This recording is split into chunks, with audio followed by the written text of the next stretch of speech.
2023, we acknowledge that the sacred land on which Smith Falls is now located has been the site of human activity for over 10,000 years and is rich in Indigenous history. This land is the ancestral and unceded territory of the Algonquin and Anishinaabe Nation. We are grateful to the Algonquin ancestors who cared for the land and water in order that we might meet here today.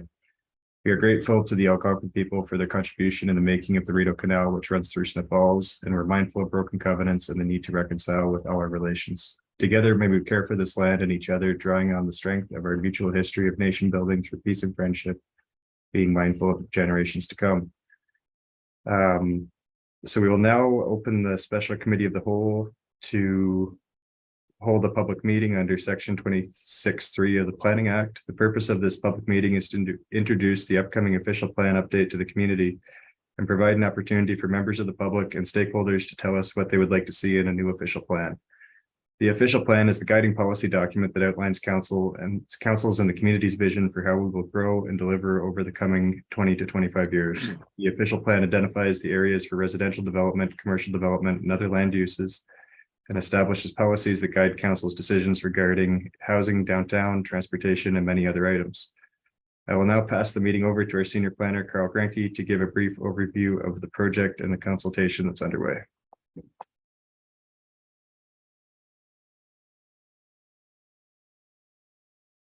Thank you, Mr. Chair. Good evening, council and council colleagues and members of the public who are watching at home. Firstly, I'd like to introduce myself as I'm Carl Granke. I'm the Township Senior Planner, and I have a brief presentation on the upcoming official plan amendment process. With me this evening also is in the planning division is Planner 1 Richard Grant, who will also be participating in the process. So I have a brief presentation, and if you'll bear with me for a moment, I will share my screen.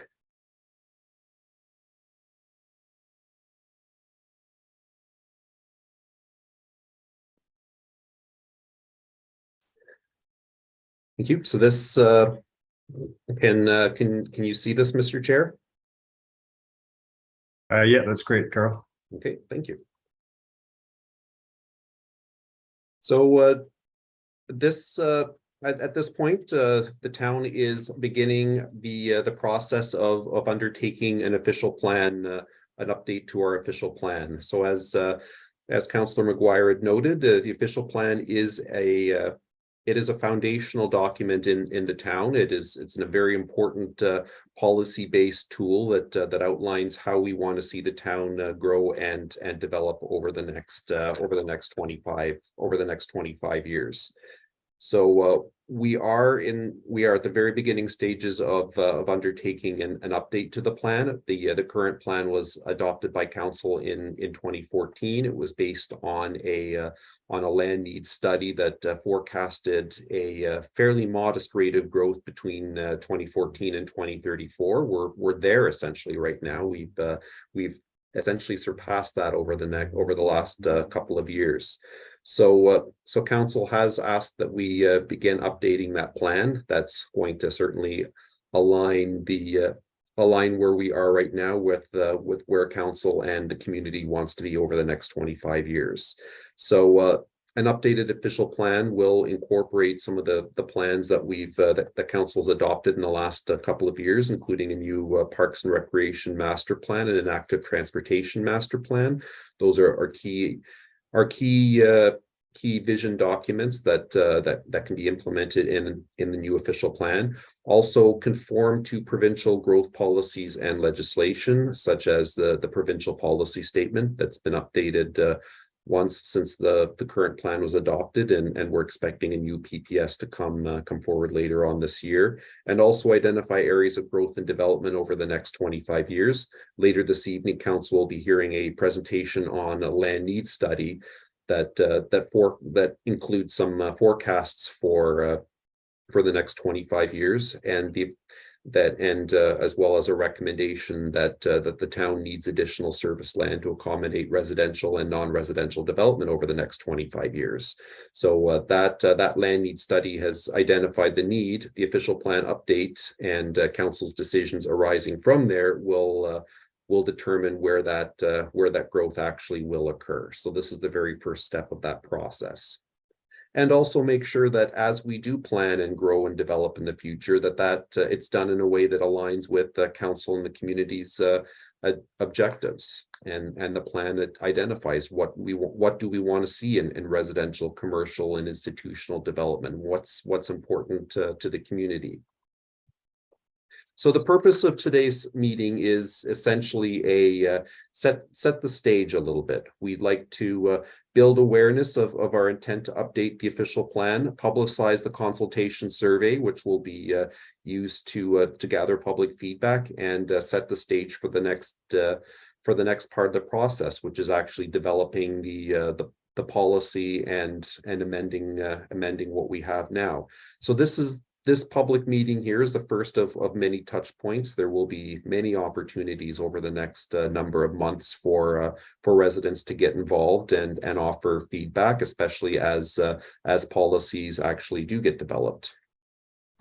So to start that, we have publicized a consultation survey that asks some key questions. It has been circulated within the community and to stakeholders. We've had, as of last week, I believe, 23 survey responses. So we are getting interest, and I thank you for that. And the survey will be open for a couple more weeks following tonight's public meeting. It is available on our website if you'd like to take a look at that. So an updated official plan, of course, will ensure that our population and growth and development policies align with how the community wants, what the community expects in 2023 and carry forward in the future. So to help us determine these key questions, we've the consultation survey has asked 3 sort of high-level conversations just to give people just to get the conversation started. So describe 3 words. Please outline please describe your vision, just a couple of keywords for that would inform your vision for the ideal town of Smith Falls in the next 25 years. What changes do you think would improve the town of Smith Falls, and why? And then what specific subjects would you like to see addressed in an official plan update? Housing is certainly a key subject, and that's one that we've heard often in planning, as well as downtown revitalization, climate change, and many others. So this is your opportunity to highlight the directions you want to see us as the town proceed in. So following this stage of the consultation, we will be bringing forward a report in July, summarizing what we've heard through this step of the process, and then we'll also be looking for council's direction on some of the key approaches for the official plan update. We anticipate in the fall that we will be hosting an additional open house and visioning event, and potentially community workshops on individual themes within the on individual themes that are identified through this process. So as an example, we can start workshopping on housing policy if that's the direction that we want to take. And then there will be statutory public meetings that happen later on as we get closer to the end. So at this point, we are this brief open house was intended to mirror the public consultation survey that we have out there. So if I don't believe we have anyone from the public signed in who wishes to speak to these particular points, but we do welcome feedback and the community's responses on these three questions. So again, if you'd like to participate but aren't quite able to this evening, then we welcome you to go onto our website and open the survey. If you have any questions or if there's challenges with the IT, please do feel free to reach out to me. My job is to work with the community and develop a really good plan that sets the stage for how we want to grow in the next 25 years. Thank you.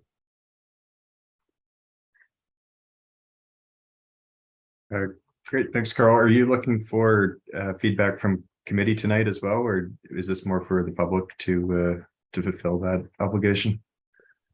My thought is that this would be, I welcome feedback from the committee. I think I'm certainly interested in, the survey was sent out for public consultation. We will be bringing forward a report back to committee on what we've heard, but any additional feedback from committee would be welcomed as well. Great. I'm not seeing any hands. Any Councillor McKenna? Thank you, Mr. Chair. It's just a question, Mr. Grinke. It's getting. I've been reading more and more about municipalities looking at their overall level of parking, like public and private across their, and seeing if they're over subscribed in parking, and as a way setting out a policy to bring that perhaps down. Is that something we would consider in the official plan discussion, or is that something that would, I'm talking about macro discussion, not, so is that something that would come up as a result of the official plan discussion, or is that something that would fall out after, perhaps in a bylaw or something like that? Through you, Mr. Chair, Councillor, could you please clarify? Are you referring to parking in the private sector, on private property, or within or on public streets and parking lots? Both. What many larger municipalities are doing is looking at, in their discussions with developers, the old demand for how many parking spaces you need for any development, including public and private. And they're saying, do we really need that much? And is there prime real estate taking up parking when it should be? So it's the macro parking. And is that part of official plan discussion, or is that something that would fall out of this? So through you, Mr. Chair, I think the key implementing tool for parking, at least off street, would be the zoning bylaw, and that gets into the granular how many parking spaces for each residential unit, or how many if it's a restaurant, what's the parking requirement for an individual restaurant. But the official plan would set guiding principles that would sort of help inform those decisions. So through the official plan policy, council can, as an example, determine that we want to limit parking in certain circumstances, or we want to get away from sort of a traditional pattern of development, that there's a surplus of parking that may or may not get used somewhere. And like, I think the point, and this is something that we as planners struggle with often, what is the right sort of the right balance? And what I often hear, especially in the downtown core, the biggest limiting factor in terms of redevelopment is our parking requirements. But on the other hand, if we reduce parking too much, then if we don't have a municipal law to sort of absorb that supply, then we're left with an enforcement issue on the street. So I think that, I guess the question, I think the official plan is the official plan update is a great opportunity to have that, especially as we look at our downtown core, where land is a little bit more scarce, and how we want to balance those competing priorities, especially in looking at public and private sector, what the role of the municipality is on that as well. So I think to answer your question, I think it is, the official plan can set some broad direction and principles that govern the parking decisions, with the exact details to be implemented through policies that we adopt, both in terms of on-street parking as well as zoning regulation. Does that answer your question, Councillor? Yes, it does. Thank you. Thanks, Councillor McKenna. We've got Councillor Quinn, then Councillor Brennan. Thank you. One of the things that I'm wondering is, because we still have a lot of people that do not use computers, can someone go into the town hall and ask for this survey so that they could still participate in with paper and pen? Is that available? Through you, Mr. Chair, yes, it is. Thank you. I'll spread that word. Thank you. Thank you. All right, Councillor Brennan. Yeah, thanks. And thanks, Carl. I mean, I think this was the purpose of this, is to listen to the public, and you've outlined the questions we put out there. And I look forward to hearing the responses. You said you had 23 so far, which is good. And then, of course, you'll be sharing that with committees. So I want to hear what our citizens think. I mean, rather than to get into the nuts and bolts right now, I'd like to hear what our citizens think about where they want to see the town. But so thanks for starting this process. Thanks, Councillor Brennan. Seeing no other hands up, I appreciate the presentation tonight, Carl. It's a great note on the parking, because that was something on my radar too, that I didn't realize that was more zoning related. I'm wondering, with our height restrictions and that kind of thing, is that another zoning, or is that trying to better understand what's official plan and what's zoning in my head? Yes, height restrictions are typically carried forward in zoning. So each of our zones has a maximum height. The official plan gives broad policy direction. So I do see official plan policies, including our current one that sets out some sort of generalized 4 to 6 story. Like as an example, right now, the official plan identifies 4 to 6 stories as the ideal target within the downtown core for redevelopment and intensification, with a 2 to 3 story transition if it's a redevelopment that's in between the downtown core and a neighboring single family homes.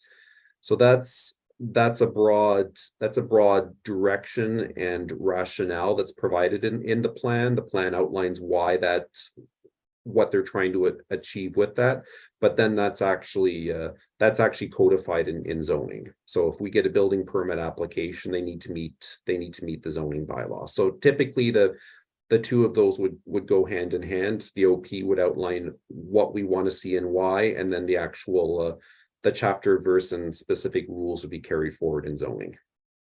Great, thanks. And my other question going into this is, we know there's been so many changes coming from the province involving the planning process and development. How is this official plan update going to be different than previous ones with regard to the new rules? Well, I think the approach that we're going to be taking, depending on how the new PPS unfolds, is may be different. So historically, we would need to undertake a comprehensive review, which fulfills an itemized list of things that need to be checked off and verified as per the provincial policy statement before we can extend our urban service boundaries. The new PPS that's presented removes that requirement. So the prescriptive needs-based analysis that we need to follow would be a little bit looser if that ends up being approved.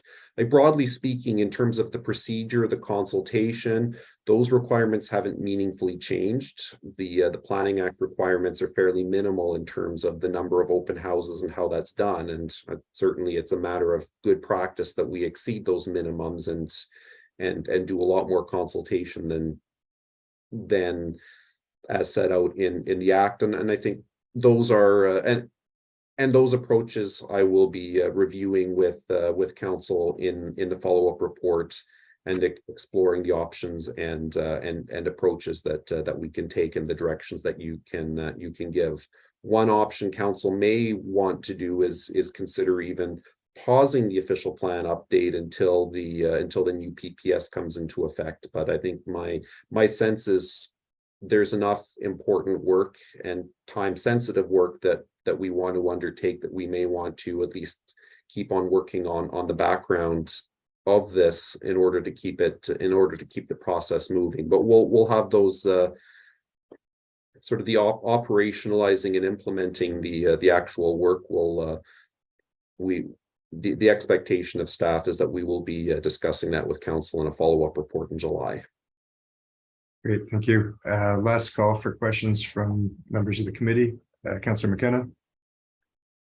Just, thank you, Mr. Chair. Just next steps, Carl. I know there's a lot of opportunities, as you say, touch points for the public, and as Councillor Brennan said, we really do encourage people to comment and participate. But at the end of the day, we'll send our best effort off to the province, and it will be the province of Ontario that will comment and has the final say on our plan. Is that correct? Yes, through you, Mr. Chair, yes, the province as a single tier municipality, the province will have the ability to be involved in, or they will be involved in this process. Their exact approval role, I'll be working with provincial staff to clarify that as we move forward. But certainly we will be working with our colleagues at the ministry throughout the process to make sure that it stays on track and we avoid any surprises at the end.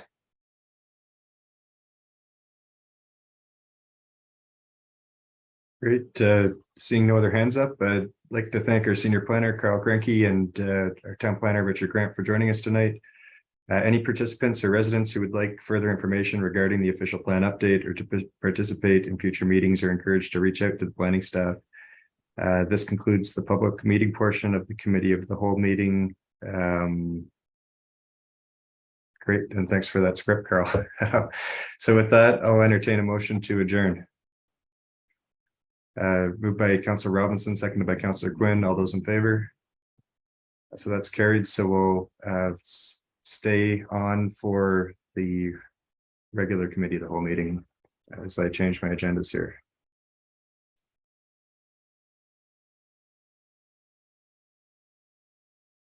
All right, Director Costello, is there anything we need to do before we get into the next one? No, but the live stream is still going, Chair McGuire. So anytime you're ready, you can call this meeting to order. Excellent. So we've got our quorum still here, and we've got regrets from Councillor Miller tonight.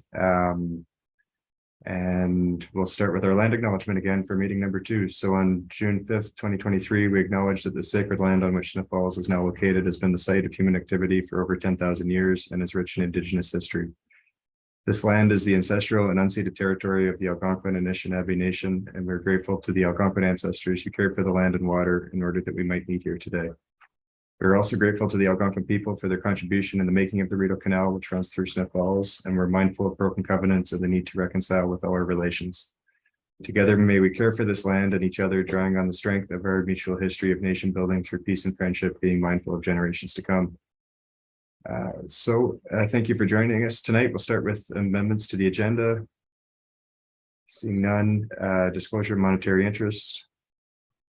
Seeing none, we have no delegations, no adoption of minutes, and I will, who's up first for our director's reports tonight? There is 2 this evening. If Director McMahon would like to go first. I would. Thank you, Carrie. Good evening, everybody. I got about 4 items here quickly. I'll go through them fairly swiftly. The first one is Catherine Street reconstruction. So I just wanted to advise council, if you weren't already aware, that works have started, commenced on Catherine Street as of this morning. Not a tremendous amount of activity going on over there, but there is some signage being installed, some, delineators, some cones, if you will, placed throughout the project. They're starting to look and do the survey for their temporary backfeed system. It's how they get water to the residents during construction. So that all started today. Over this week, you'll see line drilling taking place on Oak Street. That's for our storm outfall that we need to pipe in down to Jasper Avenue. So they're bringing in a line drilling machine to try to give some relief to the rock before they start breaking rock over there. So that's that for Catherine Street. Excited to see that project starting. The other thing I have here is spring hydrant flushing has commenced. Council committee members should be aware, as well as people listening from home, that occasionally during these operations you'll see that the water could get discolored from the hydrant flushing, and that's just the minerals and whatnot in the pipes that get mixed up as a result of those flushing operations, and you'd see it come out your inside taps of your home. If this happens, we advise to run the water for your cold tap for a couple of minutes until the water clears. If it doesn't clear initially, then give it a few minutes and try again later. I just wanted to note that the water, although discolored, is safe to drink. It's still considered potable. However, you should avoid washing your laundry with it if it is discolored. Wait for the water to clear and then commence with your laundry operation. So I just wanted to note that for anybody listening from home. Thirdly, I'm excited to advise council that we received our first of 2 Ford E-Transit 350s. So these are fully electric vehicles. We received the first of 2 last week. It has been in service for the better part of half a week or so. And I wanted to note that staff will have it here on Wednesday afternoon from 3:30 to 4 o'clock in the back town hall parking lot. Should anybody want to come and see it, whether it be the public or any of our council members, it'll be here for your viewing. So we're happy to showcase it. And lastly, probably most importantly for myself, is we have a new engineering hire as of today, Samantha Turner. She's joining our Public Works Utilities Engineering team here at Town Hall. Samantha started with the town as of today, and Samantha's a college and university graduate of civil engineering. She's worked for the likes of the Ministry of Transportation, as well as a number of consulting firms in and around the Kingston and Ottawa area. And she lives just a stone's throw from our property boundaries, just north of town. So happy to have her on board. She's a new mother. She's got a young one at home. So pleased to have her joining the team. I'm sure all our committee members will have a chance to meet her at some point in time. Samantha's main focus will be the Catherine Street reconstruction project. So she'll be out there doing inspection this summer. And that's all I have, Mr. Chair. Great, thanks, Director McMahon. All good news. Any questions on the report? Councillor McKenna. Thank you, Mr. Chair. Director McMahon, when you let the residents of Catherine know about the construction, because they've been hopefully well informed, were they given a name and a contact number if they ever have any questions, like almost exclusively for them? Yes, through the chair.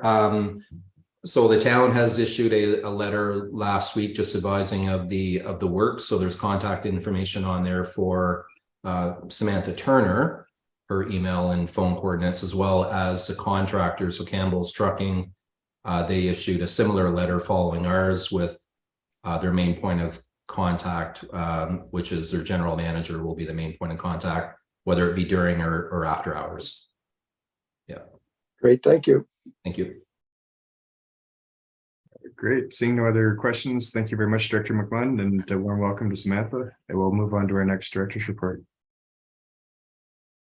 Thank you. I'm bringing this forward on behalf of Director Bowman, just to update you all on the 2013 final tax billing. So as per legislation, there is a 21-day window for us to mail the tax notices. So to let everybody know, and council know, and anybody who's watching, that tax bills will be mailed this week. There is a newsletter included in the tax bills. Due dates, there's 2 installments, one due June 28th, the second due August the 31st. Again, we offer payment here at the town hall in person, at any chartered bank, internet, telephone, post-dated checks. We do have a drop box in front of the town hall or online. We also offer a pre-authorization payment plan, and if anybody's interested in that, please call the town hall to speak to the tax collector. The final bill reflects changes in assessment and the tax rate and reconciles to the schedules in the report that was presented to Committee of the Whole on May 8th. Great, thank you. Any questions, comments? All right, seeing none, we'll move on to in-camera issues, and I'll take a motion to move in camera. Moved by Councillor Brennan that the Corporation of the Town of Smith Falls, as provided in Section 239 of the Municipal Act as amended, move into a closed meeting at 5:30 p.m. to discuss personnel matters, issues about identifiable individuals as it relates to committee appointments. Seconded by Councillor Robinson. All those in favor? That's carried. So we will move into the breakout room.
Great, thank you for staying with us. The resident report is that we'll add item 8.5 to the agenda to complete some committee appointments, so that item 8.5, and with that, we'll move into item 8.1, land needs study report with senior planner Carl Granke. Thank you, Mr. Chair. Good evening, committee. I'm very pleased to bring forward the town's land needs study. So in the spring of 2012, the town had retained Dillon Consulting to undertake a land needs study that would inform some of the long range decisions that you will be faced with in the upcoming official plan review, particularly as it relates to residential and employment lands within the town. And following months of work, I'm pleased to introduce the team from Dillon Consulting and Metro Economics to present their work. The recommendation arising from this report is that council passes a resolution adopting the findings of the land need study. That includes the population and growth projections, and that would form a foundational basis for the upcoming official plan update, and that would be a first step in initiating the long range planning that forms part of that update and helps guide decisions on how and where the town will grow over the upcoming planning horizon. So I do have a PowerPoint presentation that was prepared by our colleagues at Dillon, and if you'll give me a moment, I will just switch into that PowerPoint presentation. But I would like to introduce Anthony Lorius, Rory Baksh, Hannah Daltrop, and Tom McCormack to this meeting, and they will present the land needs study. One moment, please, Mr. Chair.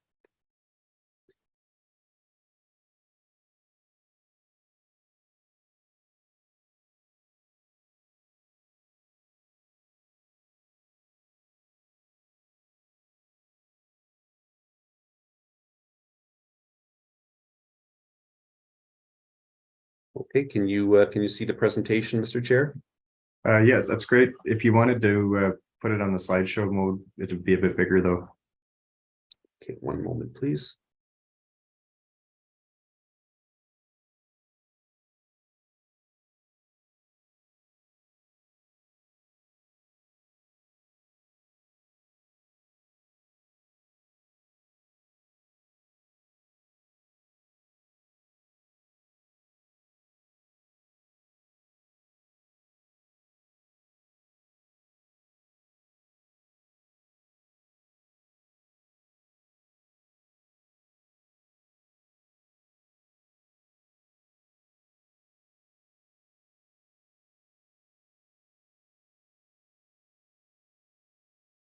Just bear with me for a moment. I'm just wrestling with the technology a little bit here. Senior Planner Granke, if you wanted to put it back up on the screen and just hit the from beginning icon, it should take away all of the stuff that we don't want to see and just put up the slides. Okay, so I do have that. I still have the notes and the stuff that we don't want to see. Just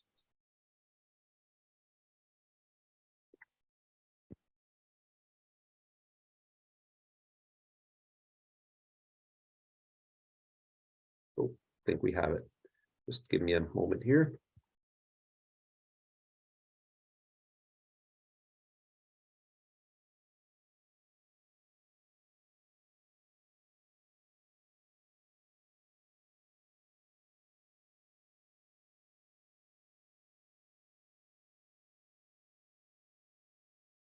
Can you see it? Yeah, it's up again.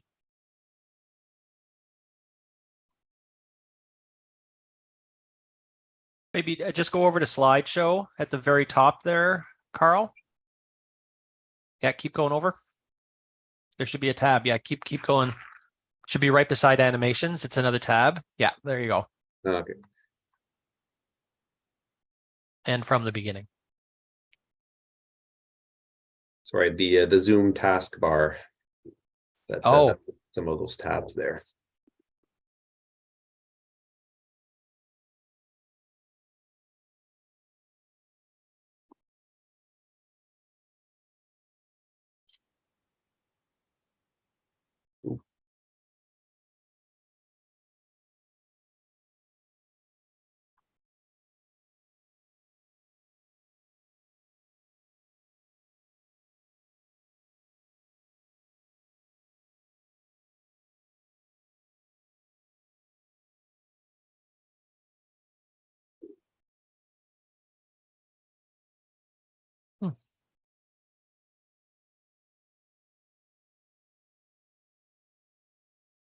Sorry, Carl, if it's not working, we can just do it in the, like this. It's Yeah, my apologies, Mr. Chair. It doesn't seem to be Responding.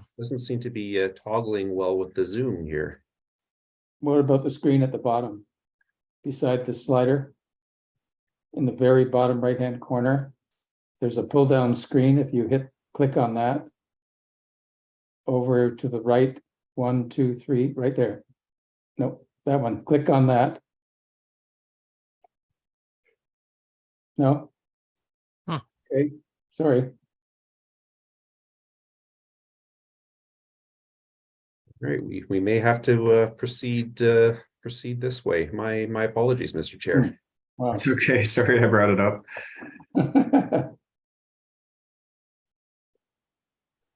So please go ahead, Rory. I might actually introduce that for Rory, if that's okay. We're definitely okay with the presentation like this. So thank you very much, Carl, for getting that up on the screen.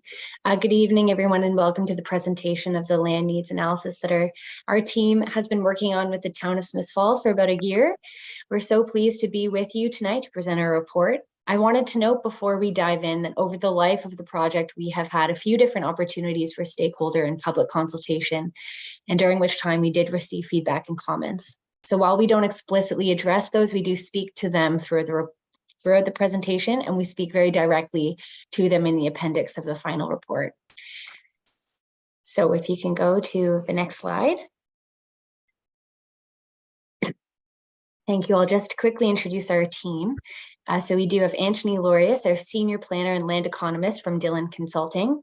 I'm Hannah Deltrop, a planner with Dillon Consulting. We also have Rory Baksh from Dillon Consulting, our senior planner who's with us here tonight.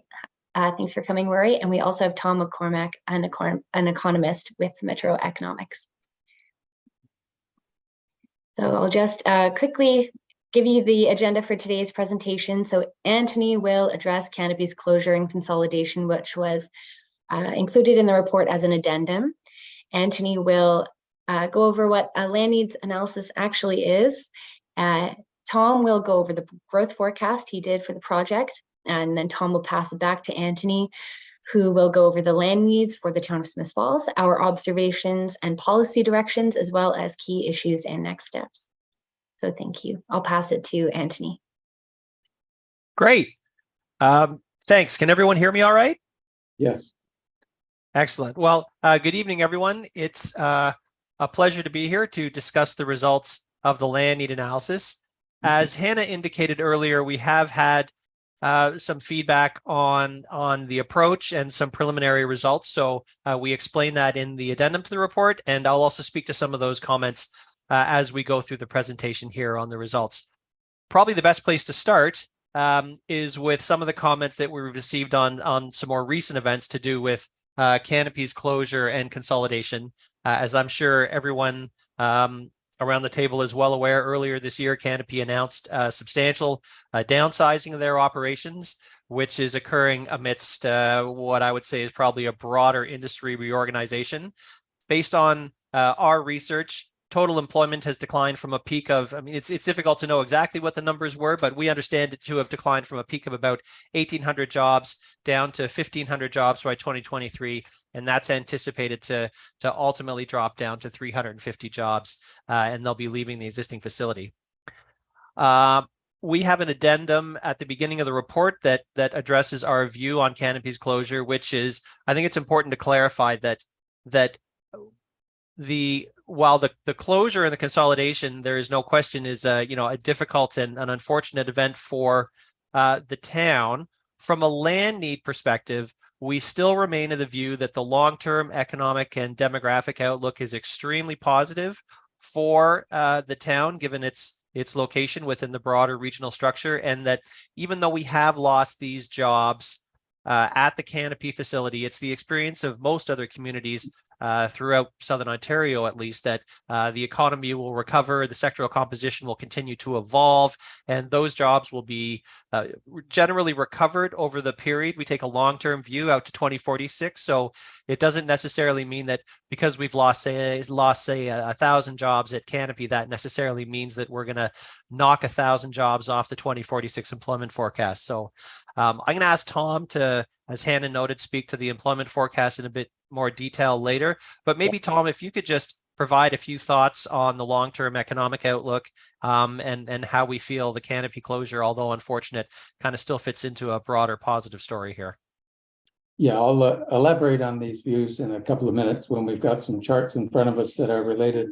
But I can just make sorry about that. My phone away. The projections that we put together are very dependent on what kind of an economic growth profile your community has. We don't just use an age cohort model in making our projections, but we look at what drives the in-migration of people to communities. And there's really three things. There's job creation, there's people retiring, and there is just a general, interest in moving to an area. And all of the things that we've come up with are very positive for Smiths Falls, and I'll be talking about that in just a minute in a bit more detail. But in the short term, we never really knew how many people there were at Canopy. We didn't know how many they had lost at Canopy, and we didn't build in a lot of growth in jobs at Canopy to drive the projections that we put together. So instead of elaborating too much right now, Anthony, maybe I can elaborate in a minute.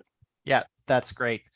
So we also understand that the town is actively addressing the situation, and there will be some challenges, perhaps tenanting what is a fairly specialized building, but there is some thinking that a new user is likely to come from possibly the agri-food sector, or something that would be able to make use of the infrastructure in the plant.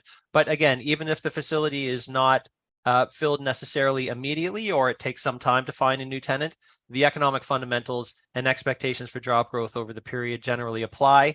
And because of this, really the overall results of the land need assessment are not affected by the closure of Canopy. On the industrial side, as you'll see from the report, really the key issue is a very short supply of serviced industrial land.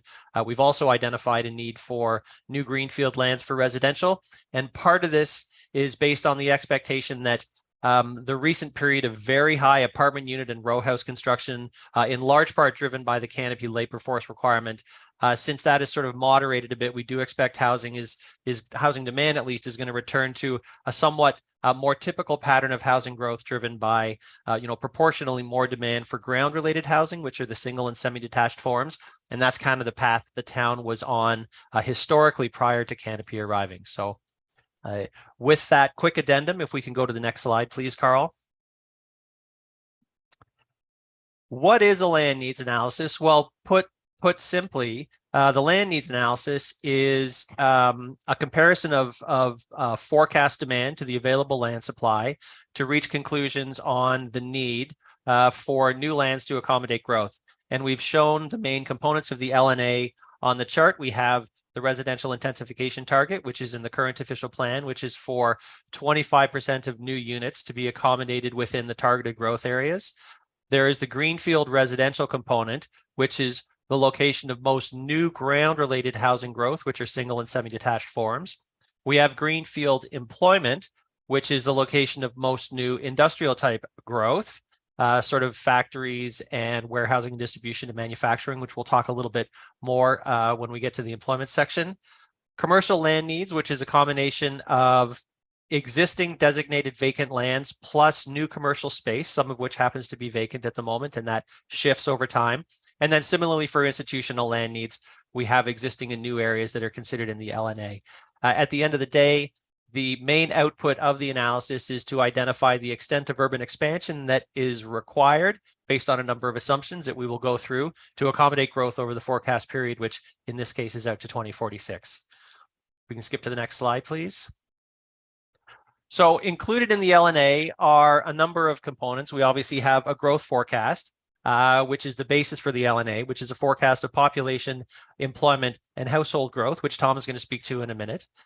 Following that, we undertook a detailed review of the land supply based on information provided by town staff. And really, this is to determine the capacity that the town has to accommodate growth to the plan horizon in population, households, and employment. And then demand for land is estimated and projected by applying density factors to the growth forecast. And that's based on a number of considerations: current market, policy directions, what we expect will happen with the type and mix of housing, and as Tom mentioned briefly earlier, what we expect will be the forecast of growth by economic sector. And then really demand and supply are compared and the need for additional lands are identified. One of the comments that we had on this work was to do specifically with the apartment forecast and the relation of sort of intensification forms to greenfield development. And I think it's important to point out that really the focus of the land needs analysis is to estimate the greenfield component of supply. Intensification, higher density forms, there are rarely constraints on the supply of land to accommodate apartment buildings. I mean, really, we only need to look to downtown Ottawa or downtown Toronto or any other major urban area in Canada to see you can really fit quite a few apartments on not a lot of land. And so from a planning perspective, really the supply for intensification opportunities is not so much as a constraint. We find the constraint there is on the market side. Really, it's the amount of people, the amount of apartment units that you build are really driven by the amount of people that want to live that lifestyle. There's not very often a supply constraint on that, although we are getting pretty close in some areas of downtown Toronto. But on the greenfield side, this is where supply is really required to accommodate that part of the market. Unlike intensification, if you have a situation where greenfield demand outstrips the supply for ground-related housing, it'll simply migrate to another part of the community, and you won't be able to satisfy that demand. So as you can imagine, the reconciliation yields results, which we've explained in the report, as well as a number of policy implications and directions that arise out of that. Both for infrastructure planning and a number of other community planning considerations, all of which, as Carl mentioned earlier, are currently to be assessed through the town's upcoming official plan review. So with that brief overview, Tom, if I may ask you to jump back in and tell us a bit more about the forecast, that'd be great. Okay, great. Thank you. So when I spoke to you a moment ago, I was talking about the importance of economic development in generating population growth. But one of the factors that I forgot to mention was the simple fact that Canada has a lot of post-war baby boomers in its population. Smiths Falls also has a lot of post-war baby boomers within the population.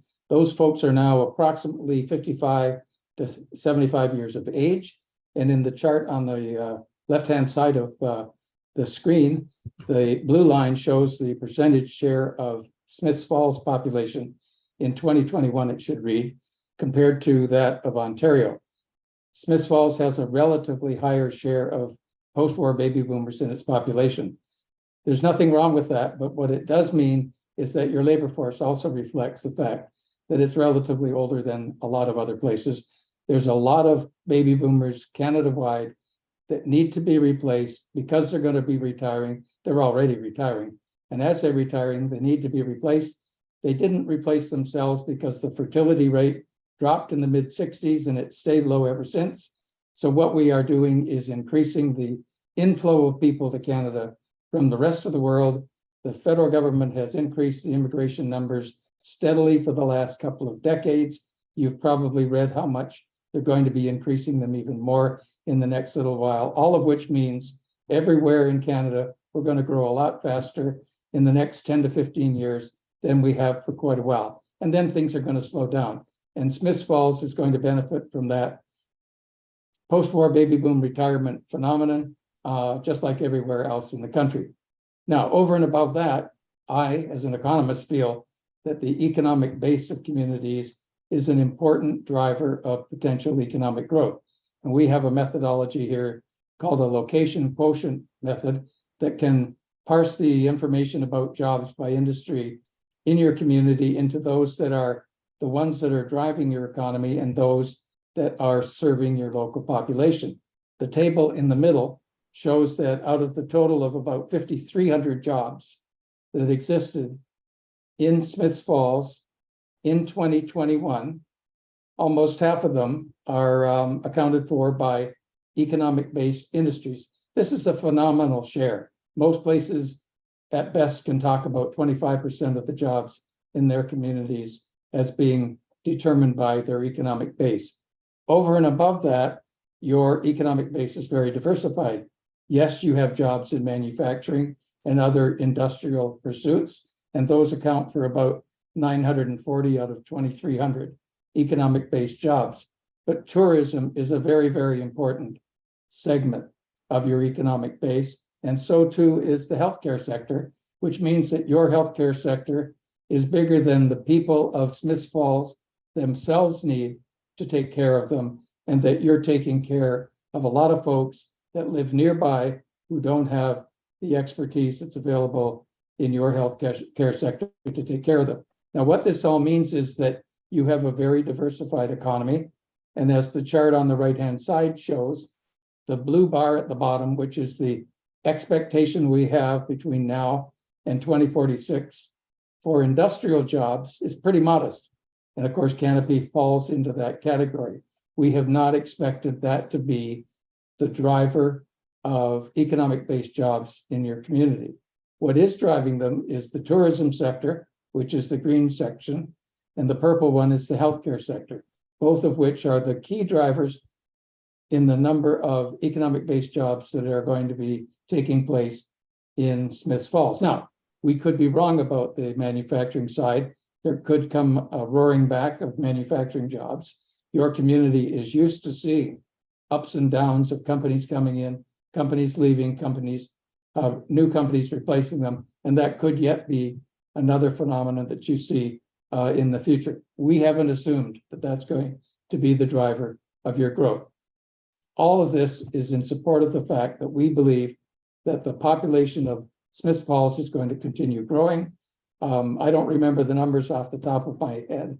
They're all in the report, but the job creation, the migration of people into the community to replace baby boomers, and oh, by the way, it's a very attractive place to retire as well. So you do attract people from other communities for pure satisfaction of their retirement years. All of those are very positive drivers of the population and economic growth in Smiths Falls. Anthony? Great. Thanks, Tom. Carl, if we can go to the next slide.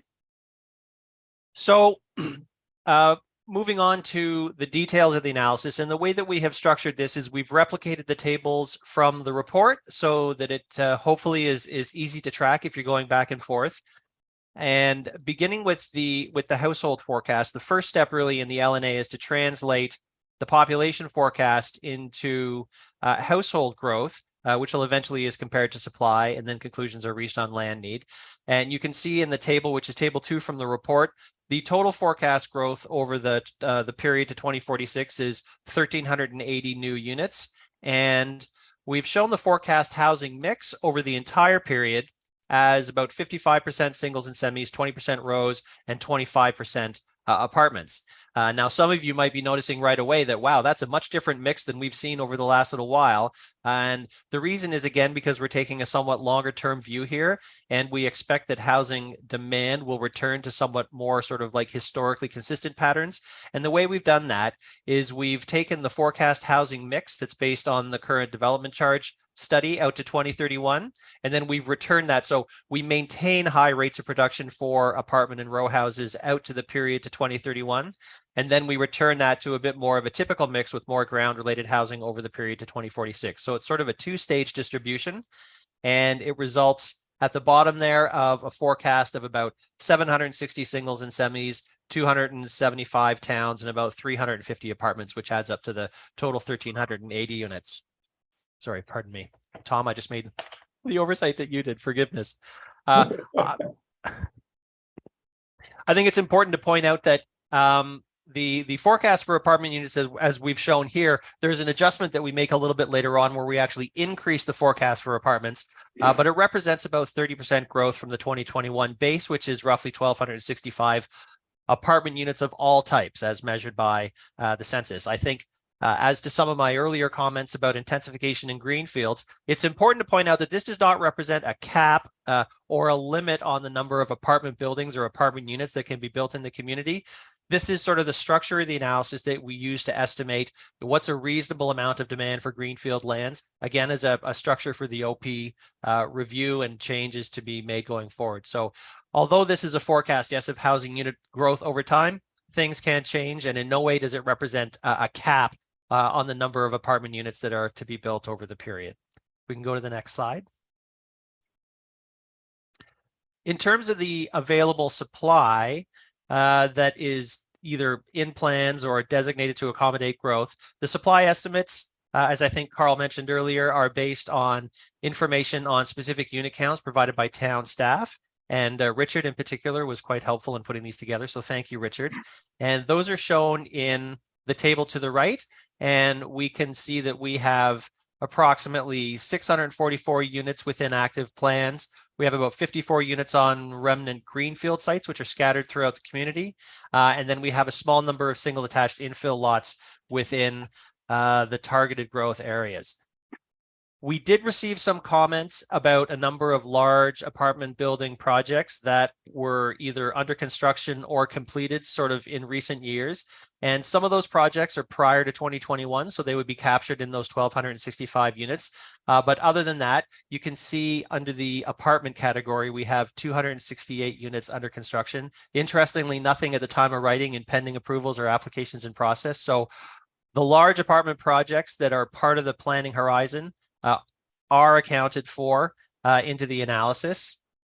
And then because we always like to base this on the most recent information, which in this case was December 2022, we have to make a small adjustment to bring it back to a 2021 base so we can compare apples to apples demand and supply with the 2021 census.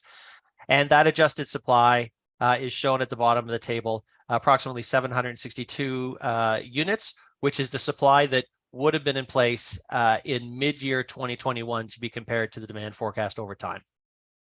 We can just go to the next slide, please, Carl.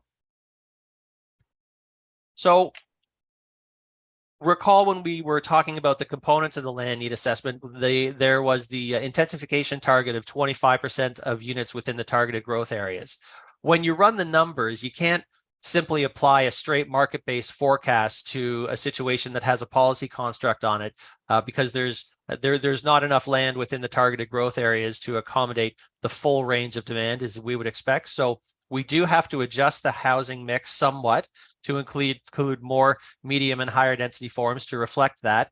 And this is the adjustment that's shown in table 4. It's not a huge adjustment, but in order to be complete and thorough in the analysis, we do need to reflect the fact that there is a vision for more intensification. There is a vision for intensification and redevelopment within the targeted growth areas. So we shift about 70 units out of the rows and apartments category into the targeted growth areas. And that results in a relatively modest shift that's shown at the bottom of that table of about 70 units moved out of the single and semi-detached category and about 35 units, 30 units into towns and apartments respectively. So this adjusted forecast is the forecast that is used to compare to the supply that we just talked about in the previous slide.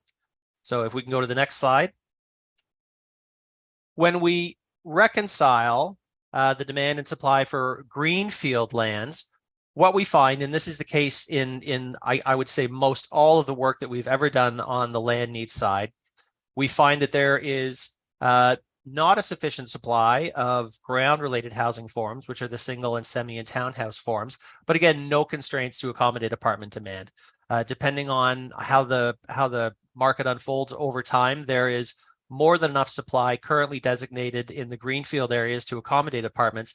And actually, we have a bit of a surplus, which is the 188 units that's shown in the table to the right. I think it's important to point out that this, again, is not unusual. We often find an oversupply of designated apartment units, but again, from an intensification perspective, there's very little constraint on supply. Usually there's lots of opportunities, and we'll talk a little bit about that when we get to the commercial analysis. So looking forward again to the OP review, we probably don't want to be planning expansion areas that only have single and semi-detached housing on them. So what we do is, as shown in the table, we make a small adjustment of about 10% of the units where we add some apartment units back in so that the new expansion areas will accommodate a full range of housing demand. And that results in an adjusted demand of approximately 521 units. And then density factors are applied to those unit shortfalls and demands. And those are the density factors that are currently shown as minimums in the official plan.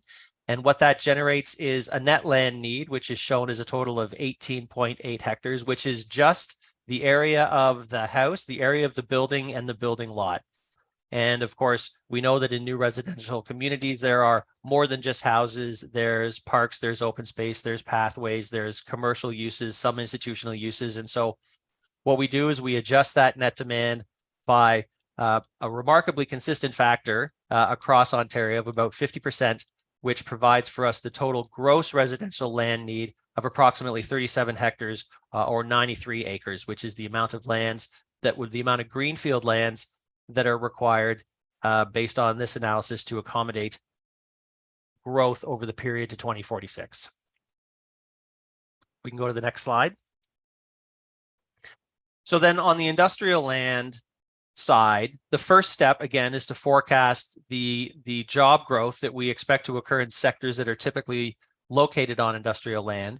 And contrary to popular perception, manufacturing uses are not the only use on industrial land. In fact, they're often not the largest use. There's a wide range of different sectors that are accommodated on industrial land. And so they're increasingly referred to as employment land, and the various provincial planning documents talk about employment area lands. And those are uses, as I indicated earlier, that tend to be accommodated in industrial type buildings. So it's really surprising to look at the sectoral composition of employment areas in a range of buildings that look very, very similar. So what we have shown in the chart is a high level view of the forecast jobs likely to occupy industrial land. And you can see that it's made up of core industrial, professional and business services, education and health. And as Tom was talking about, other population serving activities, which are things like healthcare and institutional and education and the like.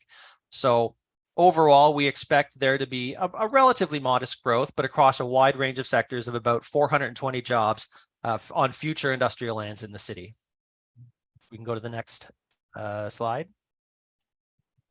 Then, of course, the forecast of job growth needs to be compared to the land supply. And again, the information on the land supply was provided by town staff. And the big takeaway here is that there's not much vacant land supply left. The total estimated supply is approximately 98 net hectares, of which basically most, or 80 hectares, is currently occupied. And because the town doesn't currently track the profile of employment within the designated employment areas, there's census information about the sectoral distribution on a community-wide basis, but really you need an employment survey to have an idea of the sectoral profile of jobs within the actual existing industrial areas. So what we have done is estimated based on a typical distribution what the density might be, and it returns a number that is in range. We estimate that the current density is about 24 jobs per net hectare, and that's consistent with industrial areas that we see throughout Ontario, higher than we see in areas that are dominated by goods movement uses that can be as low as 8 to 10 jobs per acre, and somewhat lower than places, say for example in Mississauga or Peel or Ottawa that are characterized proportionally more office type uses, which would have higher density. So again, on the supply side, the key conclusion here to be drawn is that there's a very limited supply, but the current densities look to be sort of aligned with what we see elsewhere in Ontario. We could go to the next slide. So in order to provide some flexibility to the results, we have applied a range of densities to compare supply and demand. And we've shown the results on the table to the right. And what we find at sort of a standard industrial density of 37.5 jobs per hectare, we have a very minimal shortage, but a somewhat higher shortage if we apply lower densities of 20 jobs per hectare. And really, under any of these scenarios, the key conclusion here is that there's a very limited supply of service lands, no matter what density is applied. So one of the strategic issues, which we talk a little bit about later on, is the need to provide suitable choice and flexibility in service industrial lands to maintain the community's attraction for investment, not only in future manufacturing uses, but across logistics and some of the other sectors that Tom mentioned as well. So overall, at the top end of the range, we are looking at a land need of approximately 13 net hectares, which once we include a similar net to gross factors to include for roads and swim ponds and other servicing, that is somewhere in the range of 16 net hectares overall. So not a huge amount, but a need given mainly the very short supply of existing service land, a need for some additional industrial lands as well. On the institutional land analysis, a similar approach is taken based on the forecast prepared by Metro Economics. We have forecasted employment growth in the sectors that tend to occupy institutional lands, which are education, health and social services, government and public administration, and arts and entertainment and recreation. Overall, we're looking at a growth of approximately 750 jobs, which is shown in the table. We have to remove the jobs that we have allocated to the employment land in the previous analysis. And so that gives us net job growth of about 645 jobs. And at a standard density of 32 jobs per hectare, removing the recently approved long-term care facility, we wind up at a total institutional land need of about 13.7 hectares. And this can be accommodated in a variety of locations, either in the normal course of planning for new communities, or as we'll see when we get to the commercial section, potentially integrating some institutional use into existing commercial areas. And we've all seen the clinics and the Kumons and those type of uses in sort of central city commercial areas. So that's also quite common throughout Ontario.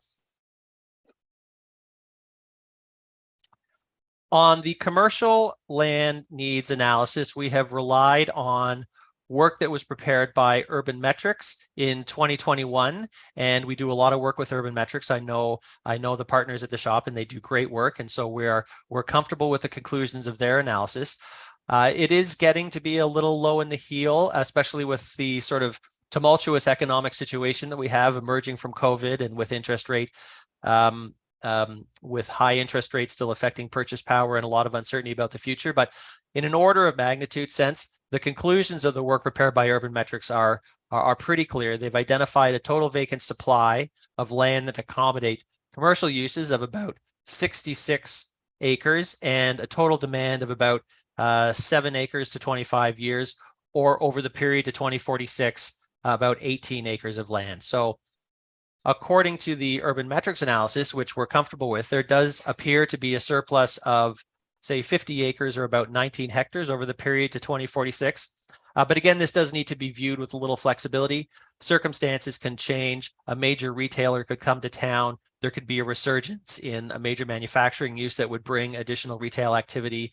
Something could happen in the tourism sector that makes the town more attractive for those types of activities, which would create a parallel increase in retail space. So all of the things being equal, however, and there is a much more detailed report on this available, there does appear to be an ample supply of commercial lands designated in the town. So very quickly, just as a wrap up on the quantitative side of the analysis, need for residential lands in the order of, say, 40 gross hectares, which is buildable. On the industrial side, range between 3 to 13 net hectares up to 16 gross hectares when we include roads and servicing. About 14 gross hectares required for institutional lands. And on the commercial supply, there does appear to be an ample supply of lands designated. And although the study is now a few years old, we understand that there still is some vacant space in the existing commercial stock, which does present opportunities for some higher density mixed use development as we get into the OP review. So on the next slide, we have summarized the key observations and policy recommendations that we have arrived at, and those are all explained in more detail in the report. On the residential side, there does appear to be a need to expand the urban boundary over the period to 2046. There is the potential, as we have identified and as explained in the urban metrics report, to maybe consider allowing some of the vacant commercial space to convert to residential, including there was a question earlier about parking space and parking lots. One of the trends that we have been seeing across big urban centers in Southern Ontario is the redevelopment of, older, larger format malls that may not be performing so well after our experience with online retailing. And I can tell you, I happen to live in central Toronto, and the malls are getting redeveloped really at quite a clip. So there may be an opportunity to make more efficient use of that land supply, which also would include potentially considering a more formal delineation of the targeted growth areas.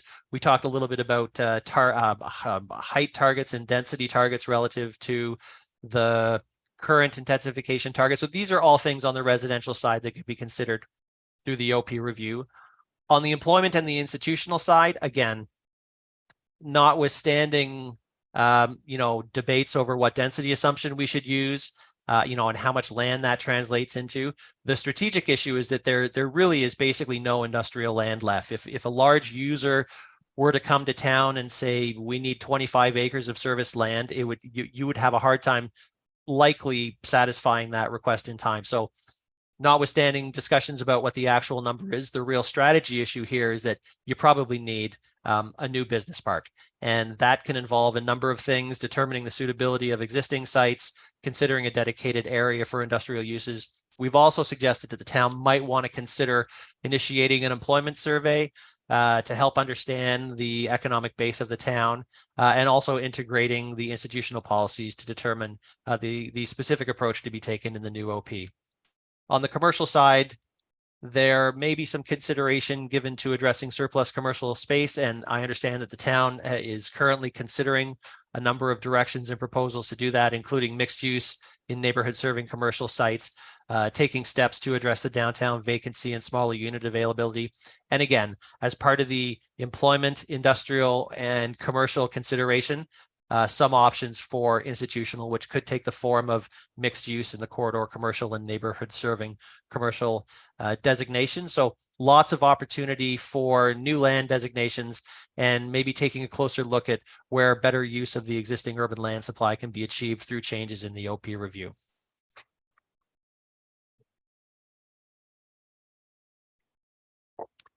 Then wrapping up quickly with the key issues and considerations and some next steps. Based on the analysis herein, it is clear from a land needs perspective that an update is warranted based on the supply and demand for population and employment lands. Really, the key issue here will be in evaluating options for the expansion areas. What are the logical locations and extent of future residential and employment uses, which are the industrial areas? We have suggested that maybe the town could assess in more detail its existing targets, boundaries of the targeted growth areas, and taken a bit of a closer look at what the actual potential for intensification is, because as we have explained elsewhere, although there is a very large potential supply of sites for intensification, a number of factors do have to come together in order for significant intensification to occur. You have to have an owner that's willing to redevelop. You have to have the services there or plan to be there. The site has to amend itself to that. So a number of factors have to come together in order to capture that market demand. And so we've suggested maybe the town might want to take a look at that, along with a strategy, which is part of it, to rationalize the existing commercial space, and a review of the institutional policies probably also needs a look as well. I would echo some of the comments that Tom made earlier. As we've seen with Canopy, which regrettably went the other way, the town has a history of outpacing growth expectations over the long term. And there is certainly the potential for that to happen on both the residential and the employment side. So even though we have laid out in this analysis our view of what the future holds and what that means for land needs, it is very difficult to predict the future, and we don't pretend to have a crystal ball. So this is why it's very important to monitor the situation. And of course, we have 5-year reviews of the official plan for precisely these reasons. If there does happen to be a substantial deviation between the forecast in the LNI and the way the market the LNA, sorry, and the way the market plays out, there are opportunities to adjust. We don't just designate the whole thing and come back and check in 2046. The one thing that we do know will change, if we can just go to the last slide, is, as Carl had indicated, we do have a new provincial planning statement that is expected to be finalized in the fall of 2023. And to put it politely, it's clear that the new PPS really represents a fundamental change in how growth planning is carried out in Ontario. The time horizon is now at least 25 years, which is a change from up to 25 years. There is now also opportunities for planning to extend beyond this horizon for infrastructure and employment areas and strategic growth areas. The focus on specific targets has been removed, but that doesn't necessarily mean that municipalities cannot pursue directions to accommodate intensification. I would suggest, as long as they can also show that the full range of housing demand can be accommodated in other areas, especially greenfields. I would say the historic behavior of the current provincial administration tells me that although they are shifting a little on the farm severances, our suspicion, although we don't know, is that we will probably see a 2023 PPS, that structurally looks quite a bit like the way it is proposed now. However, of course, we would have to wait and see what happens in the fall of 2023. So the results of this analysis are still sound. They're not affected by the new PPS per se. What is affected are the time horizons and the specific focus on, increasing the land supply and improving housing affordability and making sure that you're in a shovel-ready position to accommodate future industrial investment in particular. So we would expect that once the new PPS is finalized, we would go back and just take a quick look and identify the implications for land needs that may need to be revisited or slightly reconsidered as part of the OP update going forward. So with that, I know it's a lot of information, and thank you for bearing with us as we go through the details, but it's been a pleasure, and we will do our best to answer any questions that you might have. Thank you so much. Great, thanks for going through that with us. Who'd like to kick off the questions? Councillor McKenna. Thank you, Mr. Chair, and thanks, folks, for that. It was very dense. I did have a chance to read it. Just a high-level question, Mr. Anthony. When you talked about the 4 models at the beginning, or the 4 modules at the beginning, the inputs that you use to do your analysis, is that standardized across the industry, so to speak, or is that the intellectual property of your company? Those modules generally the same? Yeah, they are. It's a great question.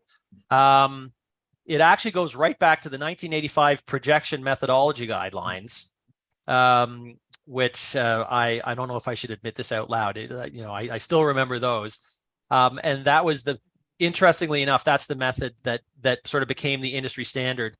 When the growth plan for the Greater Golden Horseshoe came in, which established the Schedule 3 forecast, which is, of course, just for the Greater Golden Horseshoe, there was so much sort of arguing about methods and approaches to land needs analysis that you may be aware that they put in place the methodology, which was approved for Greater Golden Horseshoe municipalities, which is like just a relatively recent thing. But interestingly enough, it wound up being like sort of the same as it was back in 1985. So yes, it's had a long history, and we've sort of this is the professional cycle of life. But the industry practice is to, on the residential side, to compare a forecast of demand by type, which is critical to do it by housing type, because most municipalities designate a ton of apartment sites. And so if you do it on total, you wind up with false conclusions about having a lot of supply. So it is industry standard to do it by type, to compare demand and supply by type. And on the industrial side, similarly, it's about estimating the full range of employment that you expect to be accommodated in industrial areas, not just the manufacturing side, and then comparing that to what we expect the density to be over time. So yes, it is a standardized approach. Thank you. That really helps me set the context. I have some detailed questions, but I'll take my turn a little later. Thank Sure. you. Great, Mayor Penko. Yeah, thank you. Great presentation, Anthony, and deep analysis. And the first part, I want to just comment on your thoughts regarding canopy growth. And I agree completely. I mean, there's a lot of job losses are pretty much behind us. A few more this summer, of course, but I really see this as an opportunity. And we know there's interest in One Hershey Drive, and I'm sure before too long, and sometime this year, we'll have some news on the future of that site. And I'm confident it'll be someone who'll be looking for a lot of new employees. So from an employment standpoint, that stands as a great facility, great opportunity. I got 3 questions. Well, last 2 right now with respect to everyone else's time. I think it was slide 11. You indicated really a surplus of about 188 apartments. And of course, we have more apartments under construction right now than we were experiencing in our history, and some major developments. And these developers would do market analysis. They would provide, I guess, the details, their bank and financing a project like this. And so you've got large developers who see an opportunity to fill each and every one of those units. And your thoughts are there may be a surplus now? Just there's a bit of a contrast there. So it's interested in your feedback. Yeah, and thank you for that. It's a great question through the chair. You said you were looking at slide 11. Yes. So yeah, so those 188 units, that is just a surplus of apartment sites to be accommodated within greenfield areas. So that would be the number of apartments that are in sort of like the new urban expansion area.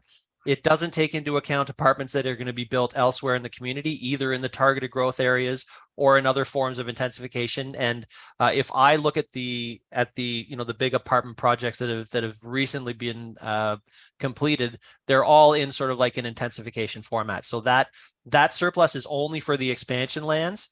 There are quite a few apartments that will be constructed in other areas of the town where they should be in central locations closer to services. It's just mostly this is just a reflection of the fact that you don't find a lot of apartments in the greenfield context. That is why you have to plan specifically for greenfield lands, because this is what the ground related component of the market needs. And apartment buildings you can put in any number of locations, but a 3,200 square foot home on a 36-foot lot, if you don't have that lot, you're not going to get the house. It's not going to magically turn into an apartment. So the concern is noted. We did have some specific comments on that from one of the developers, and it is also to do with the way that we've structured the analysis. We have made an assumption in here that the market will return to a bit more of a historical norm, so that this surge of apartment and row houses that you're currently in the middle of will moderate somewhat. And so again, given that the focus of the land need analysis is really to make sure that you have that greenfield component of supply, it's not necessarily a cap on apartments elsewhere. That also drives the conclusion. And it is correct to observe that it is a relatively modest forecast for apartments, but we believe that is prudent from a land needs perspective over the long term. Because if we were to say, for example, well, I'll just take the DC rates and I'll run them all the way through the forecast period, I'll just have like these continued high rates of apartment and row house construction, if that doesn't materialize, it may or it may not. But if it doesn't, then you're sort of stuck without a supply to accommodate the other component of the market, which would probably migrate to other surrounding communities in the Ottawa commuter shed. So the points are all very well taken, and hopefully that helps. Well, thank you. And the second question, maybe, Mr. Chair, just relates to the lack of employment lands. Yeah. And you made the comment near the end. I mean, if we had one potential industrial customer come along or developer come along and say, we want to do 150,000, 200,000 square foot development and we need 15 or 20 acres. Well, we don't have that today.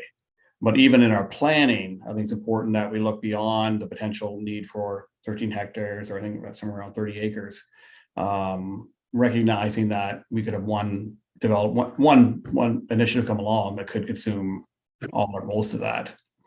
So I guess a conversation for council in the future is the need to move ahead and potentially look at expansion or development of a business park to ensure that we do have the opportunities when the right opportunity comes here. We have the land available for the right opportunity. Yeah, I'm not sure if there was a question in there, but through. Yeah, I guess, yeah. Should we look? I agree. What even is recommended here? Yeah, and through the chair, I would agree. And without speaking out of turn, I suspect that the new PPS will make that somewhat easier to do, because it is a relatively modest growth forecast, but sometimes it's not just about the numbers, right? Like it's not just about going out there and saying we're going to do 13.7 hectares. There are discussions to be had about providing a range of site sizes and choice and opportunities for what's often called frictional vacancy to make sure that you have a bit of a buffer and selection to put yourself in the best position to compete for new industrial development. And that might be a bigger number than is shown in the land needs analysis. There also might be servicing considerations. There might be a piece that just makes sense. When you look at the map, it's just a no-brainer. You say, well, obviously we're going to put it here. It just happens to be larger than the numbers right show. So there is a discussion to be had about going, say, beyond the 25-year forecast. And it is very interesting that we do have specific language in the new PPS, which expressly allows us to go past 25 years for employment areas. So that would certainly be an important consideration in that discussion when, of course, we see the final version. Great, thanks, Anthony. Great, thanks, Mayor Penko. Next, any other questions, comments? Councillor Brennan. Thanks, Anthony. Great presentation. I think you were pretty conservative with your, and it was a positive outlook for the town, but I think you're a little conservative, and hopefully I'm right on that. On the urban boundaries, and we've been talking about this in your questions. There's a couple of things. One is expanding the urban boundary, which may be an option. The other one I was going to ask you about, did you consider the lands at the Gallipo Center, because they're right for development, and I'm not sure what the status of them are, but there's a great, and behind Canopy as well on Lawrence Street. So we have opportunity there, I think.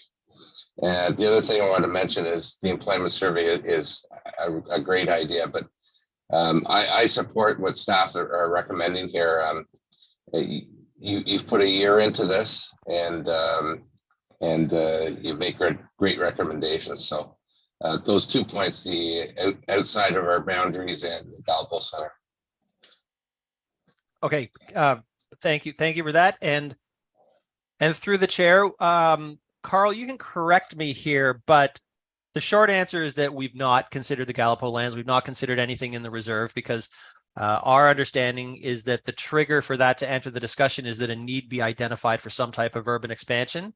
And so the supply and demand comparison on the supply side is based on the currently designated supply of lands that are available to accommodate residential growth. And so the result that analysis yields is the amount of new urban lands that are likely required to accommodate residential growth over time. And then the question becomes, the first step is sort of adopting this as a foundation for the next stages of work. The next step is then to discuss, where do we want to put that? How should we phase that? Is that the right number? Do we want to go past 25 years? I would expect, given your policy structure, that the urban reserve is probably the place for it. But Carl, I don't want to speak out of turn.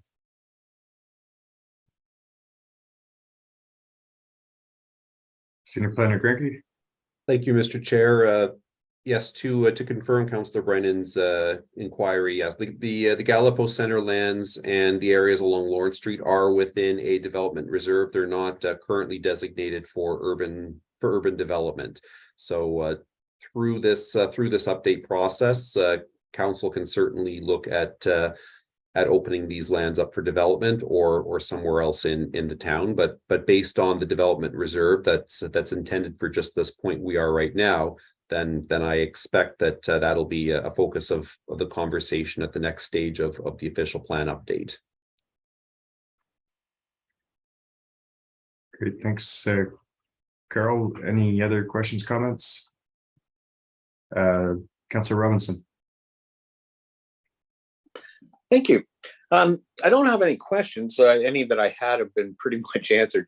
But I do have a comment. Like I really like that the outlook long term remains positive, even if the facility where Canopy Growth is now going to vacate isn't filled. I think that's a pretty positive step for the town, and anything that does go in there is just gravy on top of.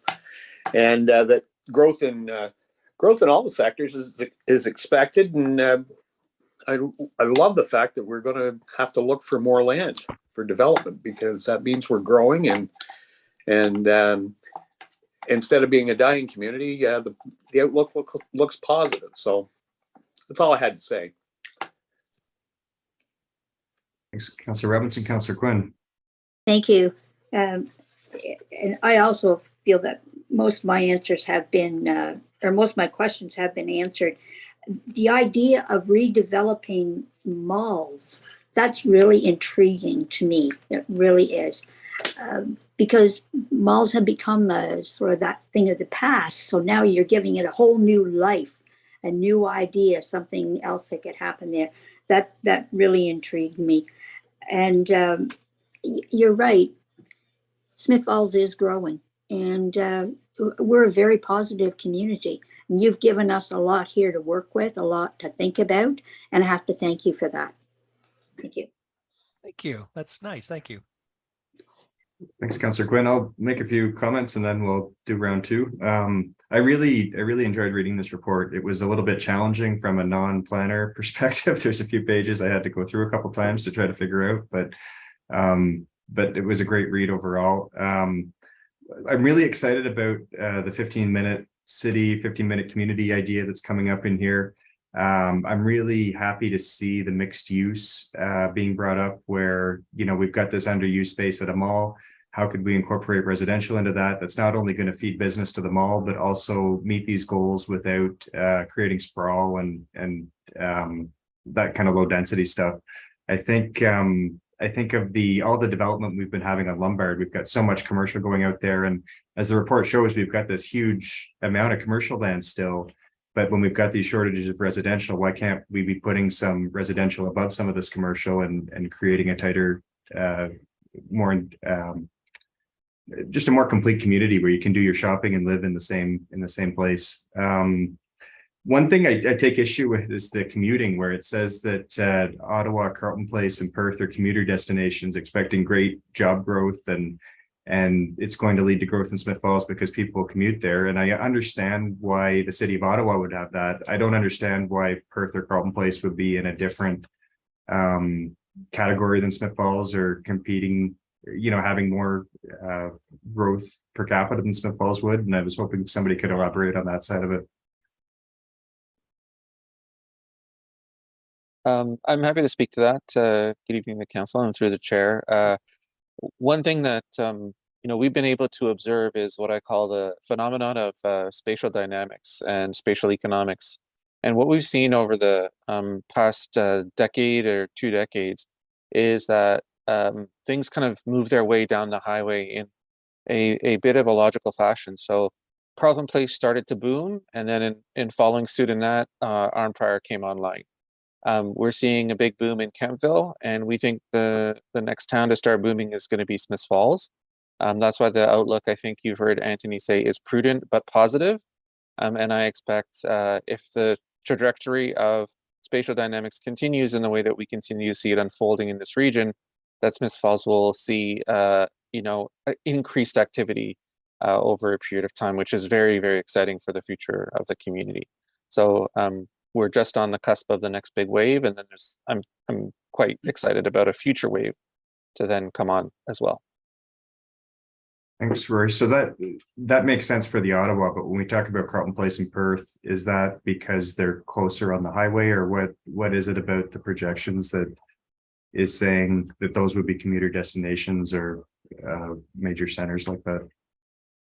Maybe it is very much the highway connection. So MTO has successively expanded the volume of the highway going westward. They've added lanes.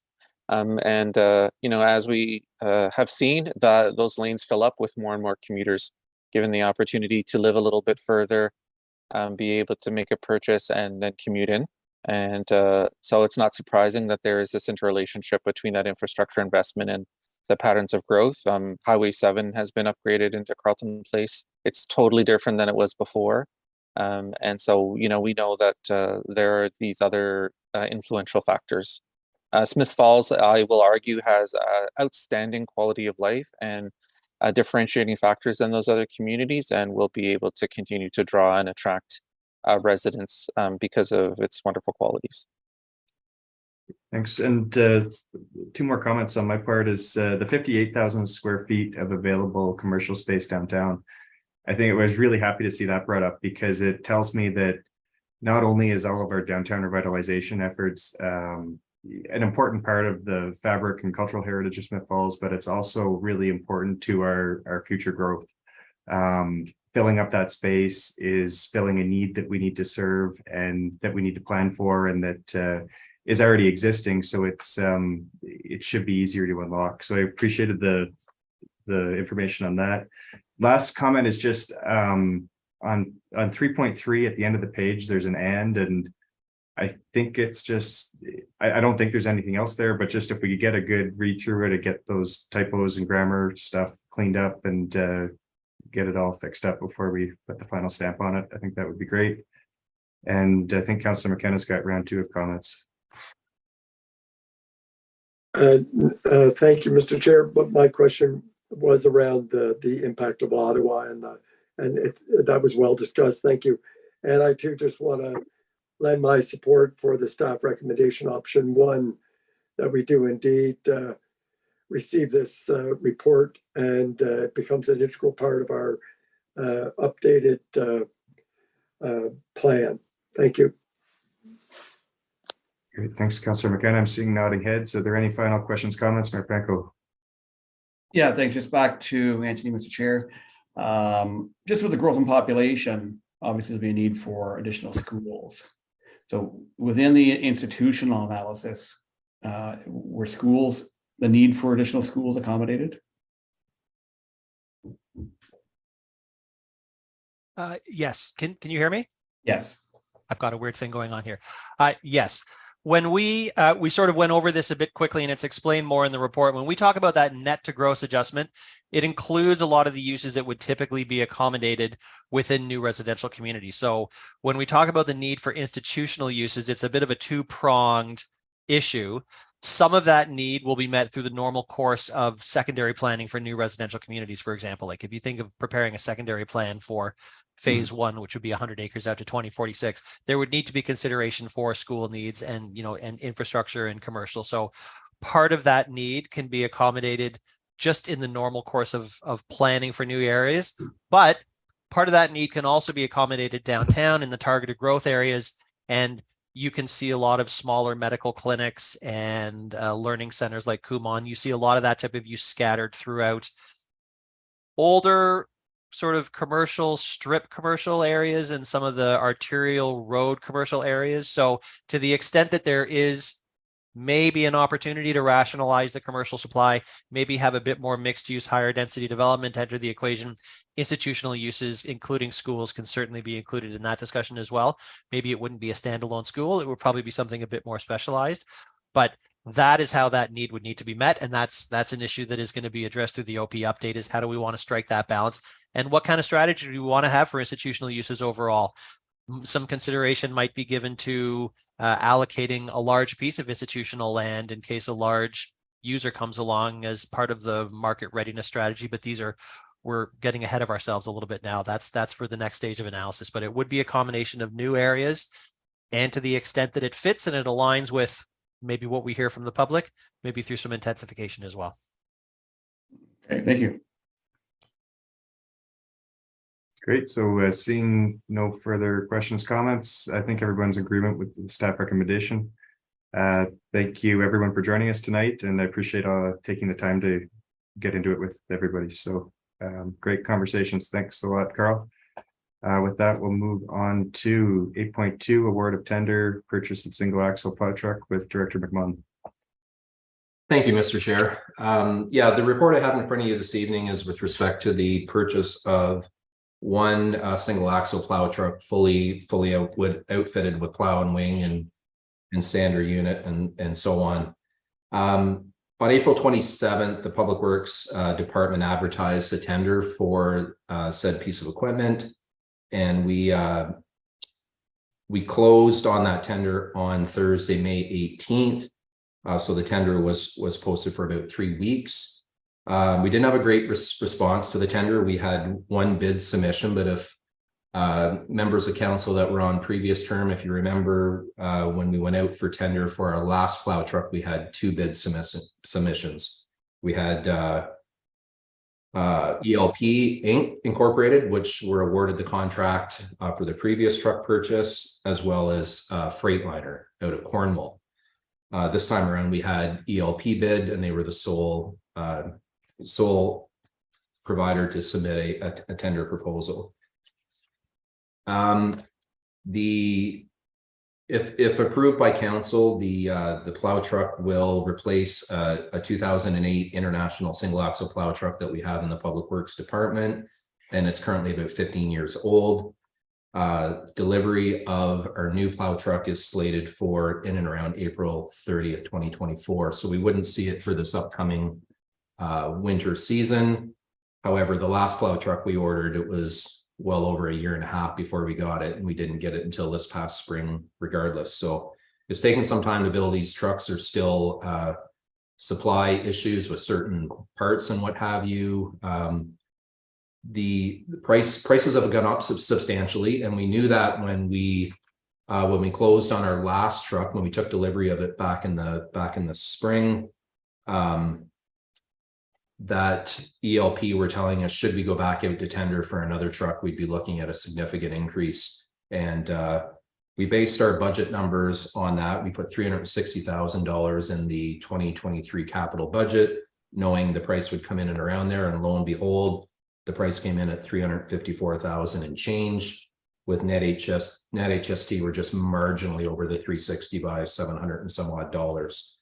So staff's recommendation is to approve the purchase of the single axle plow truck and award it to ELP Incorporated. Prices aren't going down. Unfortunately, we've seen this with all different types of sectors right across the board, that prices seem to continually increase. So my recommendation would be to proceed with the purchase. Happy to take any questions through the chair. Thanks, Director McMahon. Councilor Brennan. Yeah, I support this. I was at that tender. So will this truck last another 15 years? Just a question. But it's possible. It's possible. My preference would be not to hang on for any vehicle, let alone a plow truck, for 15 years. It becomes a significant maintenance burden. Like I said, we'll track the use of the vehicles a little closer going forward. We'll try to hit that sweet spot when there's still some decent market value in that piece of equipment. So it could be after a decade, 10-year time frame where it would make sense to get rid of it and it still has some value, but we'll track that a little closer going forward. Yeah. I wasn't trying to be facetious. I just, yeah. We have one for 15 years and I expected that answer. So we've held off, and you guys do a great job. So I support it. Right. Thank you. Councilor Quinn. Thank you. I support this recommendation, no problem at all. My concern is, though, as I'm looking at the price of this truck, and it is only 15 years old. My Jeep that I drive is 22, so it's still going. Anyways, I don't expect you to keep them that long. But you know what I've been thinking? We have a lot of equipment in the town. Do we need a mechanic? Do we need somebody here that can look after these vehicles for us, so that we know if there is an issue? Well, we've got that person right there on standby. So they could be looking after public works. They could be looking after parks and rec. They could be looking after many things. I'm really thinking that, that's something we should really be looking at. We don't need to make a decision today, but let's put that in our mind and think about it. Because this is a lot of money to put out for a vehicle.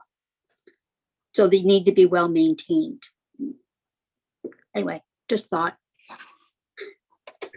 Thanks, Councilor Quinn. Mayor Penko. Yeah, I'll also support the recommendation. I guess somewhat reluctantly, because we always prefer to have more than one response to a tender. And if I'm not mistaken, I think when we started to invest in the single axle plow trucks, I might have 5, 6 years ago, 7 years ago, maybe, I think it was about $250,000 each at that time. So we've seen a significant increase. But just a question to Director McMahon.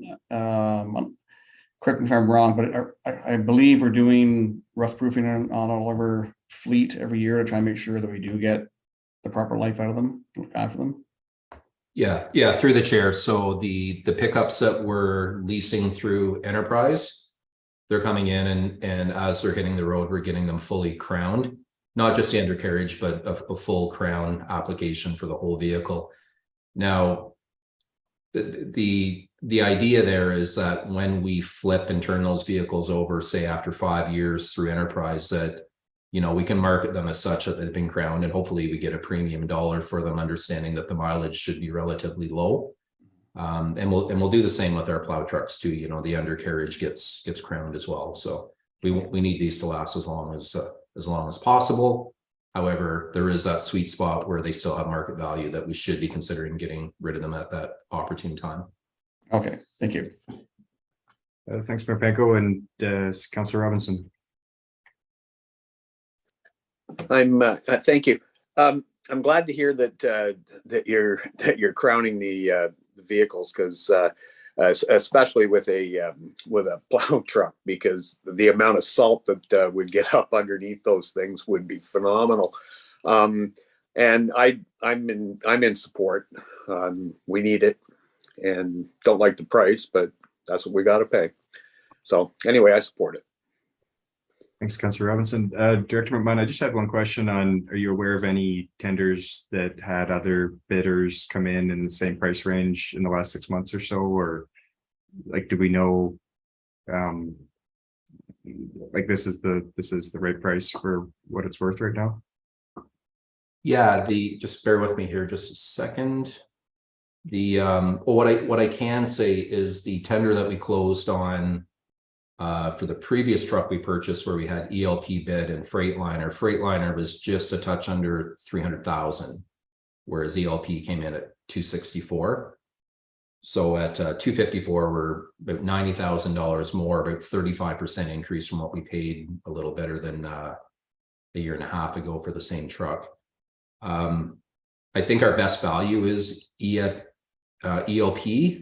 This seems to be they have a bit of a foothold in this area with respect to municipal supply for plow trucks, and they build a great product.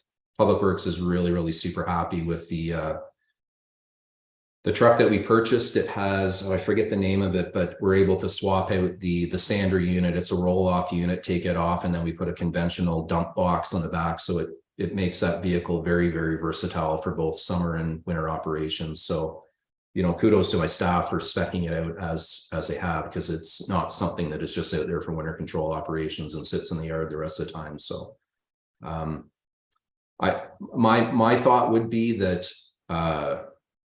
they gave us forewarning last time when we closed on the last truck that what they're seeing is, and I presume a lot of the costs that they're seeing is being driven by the chassis purchases. They're not building the truck. CLP is purchasing the chassis and then they're outfitting it with all their equipment. So as we know, with pickup trucks and cars and everything that's hitting the lots these days, you don't buy a vehicle at what you purchased them for even 3 years ago, pre-pandemic. So prices have gone significantly higher. I don't know if that answers your question, Councillor McGuire. Yeah, that's good information. It sounds like it's kind of like the police vehicles where there's very few suppliers and it's kind of niche work, but it's good to hear we're getting a good piece of equipment for the bid. So I'm not seeing any other hands. I think we're good to go with the recommendation and approve that at council tonight. Okay, thank you. Excellent, thank you. Next up is request to fly flag from the St. John Ambulance Service. Thank you. As council's aware, most of you were in attendance on the weekend. The Ukrainian flag was temporarily taken down. It was quite tattered and mixed up in with the Christmas lights. So it has been taken down, and at the same time, the pride flag was put up. It has temporarily been put up there until we can replace the Ukrainian flag and replace it. Once we can replace it, the pride flag will be moved down to our secondary flagpole down at Laurel Reach Park. We have received a second request for a flag to be flown, and we are requesting, if council concurs, that we allow it to flag at the Laurel Reach Park at the secondary flag post location for the week of June 19th to the 24th. That is St. John Ambulance Week, and I believe Mayor Panko does have a proclamation for the council meeting this evening. So if council concurs, since this is a new request and as per our flag policy, we do need to approve it via resolution.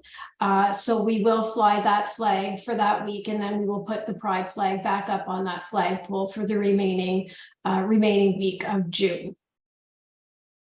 Great, that makes a lot of sense to me. Do we have thumbs up for that one? Thank you. Excellent, thank you. And 8.4 tonight is appointment of municipal law enforcement officer, student parking ambassador with Chief Cheeseborough. Thank you, Mr. Chair. This fairly quick report.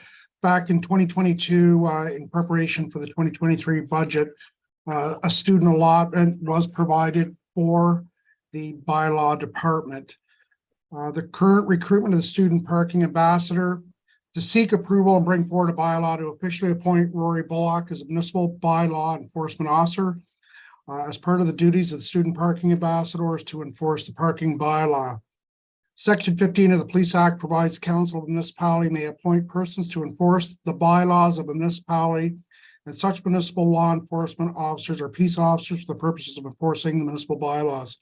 Section 1 of the Provincial Offences Act denotes that the Attorney General of Ontario has designated municipal law enforcement officers as provincial offences officers to enforce the bylaws of the municipality under the Provincial Offences Act.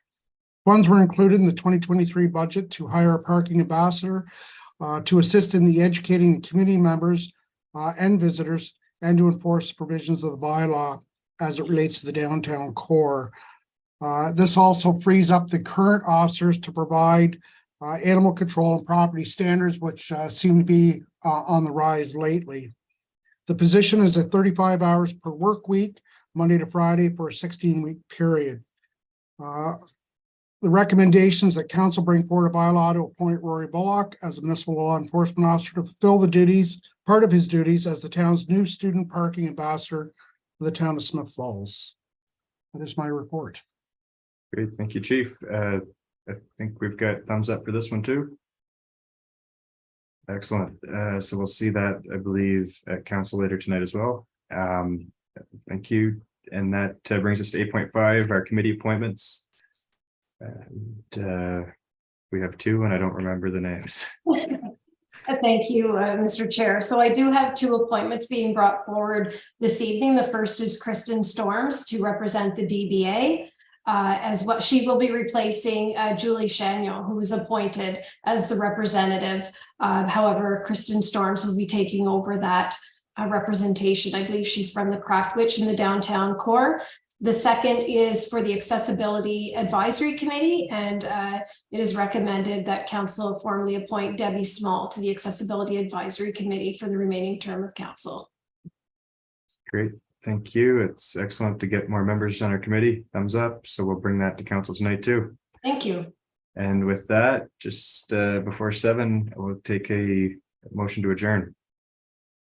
Moved by Councillor Robinson, seconded by Councillor Brennan, that the committee adjourn its proceedings at 6:57 p.m. and stand so adjourned until the next duly called committee meeting. All in favor? And that's carried. So we'll take a quick break and then get into our council meeting. Thank you for joining us.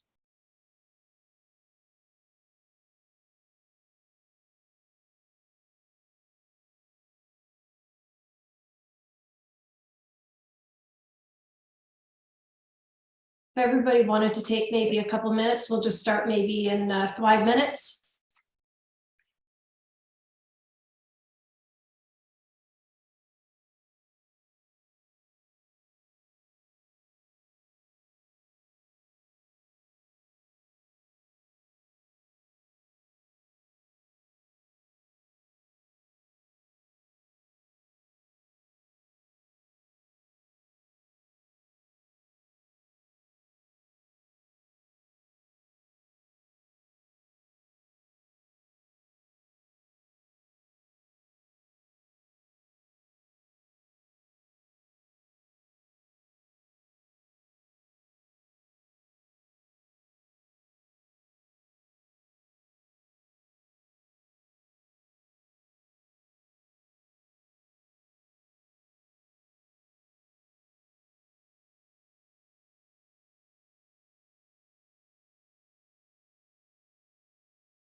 Okay, we all back?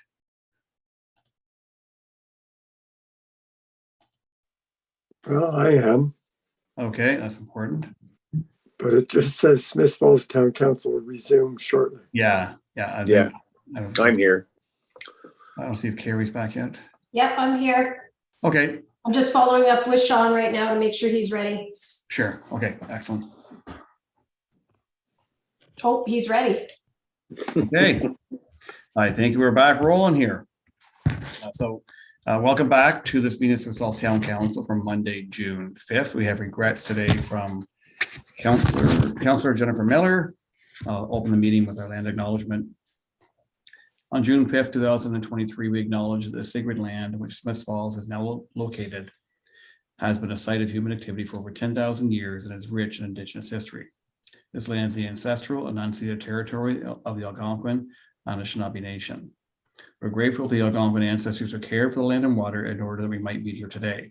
We're also grateful to the Algonquin people for their contribution in the making of the Rideau Canal, which runs through Smith Falls.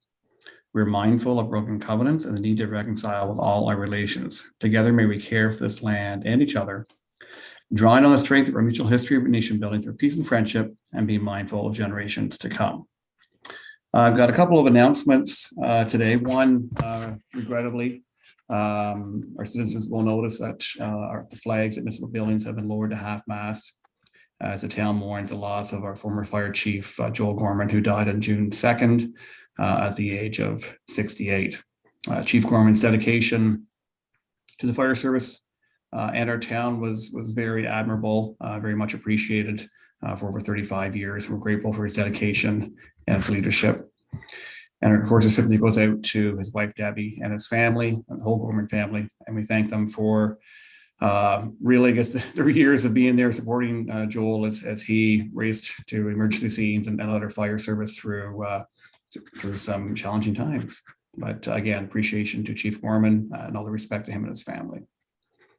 I've got a couple of proclamations today. Let's try to find them here.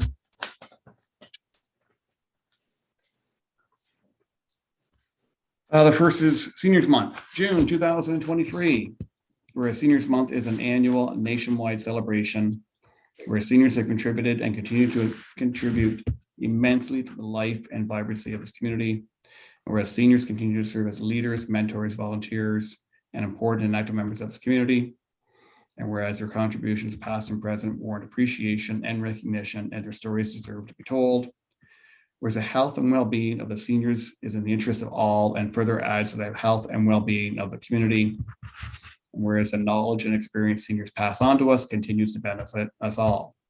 So therefore be resolved that I, Sean Panko, Mayor of the Town of Smith Falls, do hereby proclaim June 2023 as Seniors Month in the Town of Smith Falls and encourage our citizens to recognize and celebrate the accomplishments of all of our seniors. And secondly, as mentioned in Committee of the Whole, St. John Ambulance Week, June 19th to 25th, 2023. Whereas Queen Victoria in 1882 created the most venerable order of the Hospital of St. John of Jerusalem, whereas the said order has been present in Canada and providing first aid training and first aid care through St. John Ambulance since 1877. Whereas St. John Ambulance has been providing first aid care in Leeds, Grenville, and Leonard counties, including the Town of Smith Falls, since 1960. Whereas their contributions past and present warrant appreciation and recognition, and their stories deserve to be told. Whereas it is desirable to recognize the many volunteers of St. John Ambulance. Now therefore be resolved that I, Sean Panko, Mayor of the Town of Smith Falls, do hereby proclaim June 19th to 25th, 2023 as St. John Ambulance Week in the Town of Smith Falls. And further, that the St. John Ambulance flag shall be flown at Laurel Ridge Park from June 19th to 24th in recognition of this organization's immeasurable contributions. Okay, moving ahead with our agenda, I'll ask for disclosure of monetary interest. Seeing none, we have no delegations. We do have adoption of minutes with Councillor Brennan, please. Moved by myself, second by Councillor Robinson, that the minutes of the May 15th, 2023 council meeting be approved as circulated. Thank you. Moved by Councillor Brennan and second by Councillor Robinson, that minutes of the May 15th, 2023 council meetings be approved as circulated. All in favor? That's carried. Thank you. Reports. It's been a little while. I assume we have some reports this evening. Councillor Quinn, ladies first. Thank you. Thank you, Your Worship. Yes, I do have a few reports. I was very pleased to have a meeting with the Cataraqui Trail. Happy to be back there and see everyone and listen to all their plans. They do have a few concerns. They're trying to get the trail back in shape. We have had some reports of ATVs on the trail, in particular here in Smith Falls. Also, I've had reports of people in this area of ours walking with their dogs running loose, and some of them being very aggressive. So we need to take care of that. So if anyone has heard of anything, please let me know, and then we'll see what we can do further. Their AGM is June the 17th in Kingston, and we're really wanting to move forward. They're so very, very happy that the trailhead is on the town's radar and in our strategic plan. So they really want to hear what we had planned there and how we're moving forward with that. And working to get all the trails connected is top on their priority list as well.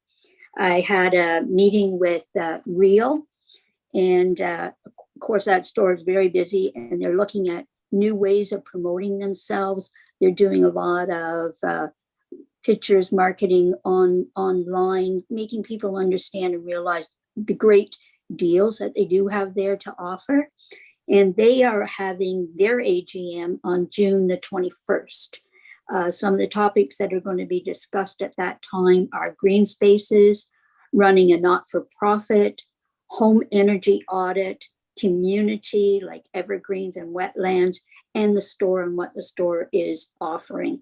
That is a Zoom meeting, so if anyone would like to be part of that, just contact Real and they'll set you up with the Zoom contact. That's my report for this evening. Thank you. Thank you. Additional reports? Councillor McGuire? Yeah, thanks, Your Worship. Lots going on at our police service. We had a police service board meeting last Thursday at 8:30 in the morning. On the agenda was the business plan is up for renewal, so there'll be lots of discussion upcoming on that and opportunities for public consultation in the coming months. Big events going on with Police Week. There was 2 barbecues, one for Special Olympics and one for community partners, which was very well attended, and coffee with a cop at the local Starbucks. So really great community engagement. Also, there was a strong representation from our police force at the funeral for Sergeant Eric Mueller in Ottawa.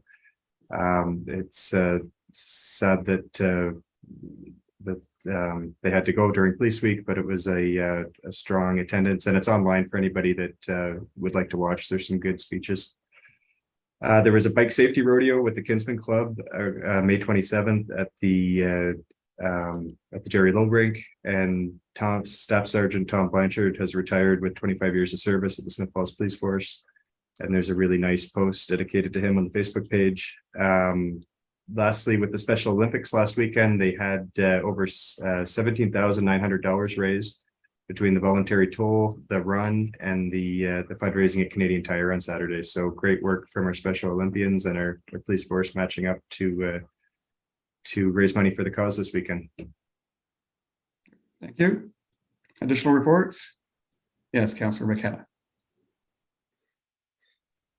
Thank you, Your Worship. I chaired the Board of Health meeting last week, and it was our first face-to-face meeting since the pandemic, believe it or not. Very well attended. Starting this fall, Public Health will be posting all of their meetings on video on their website. There's obviously a lot more interest in public health.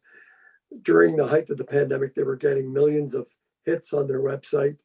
That has slowed, understandably, but there's a renaissance in public health, both people interested and people following what they do. So they're following suit, and they'll be broadcasting and videotaping all meetings starting this fall.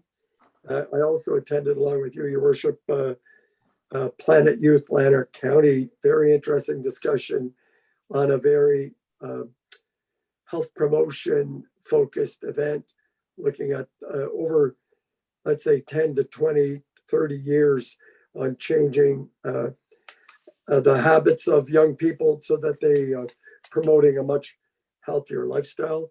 The beauty of that meeting, it was in person, but it was a hybrid meeting. We had it via Zoom as well.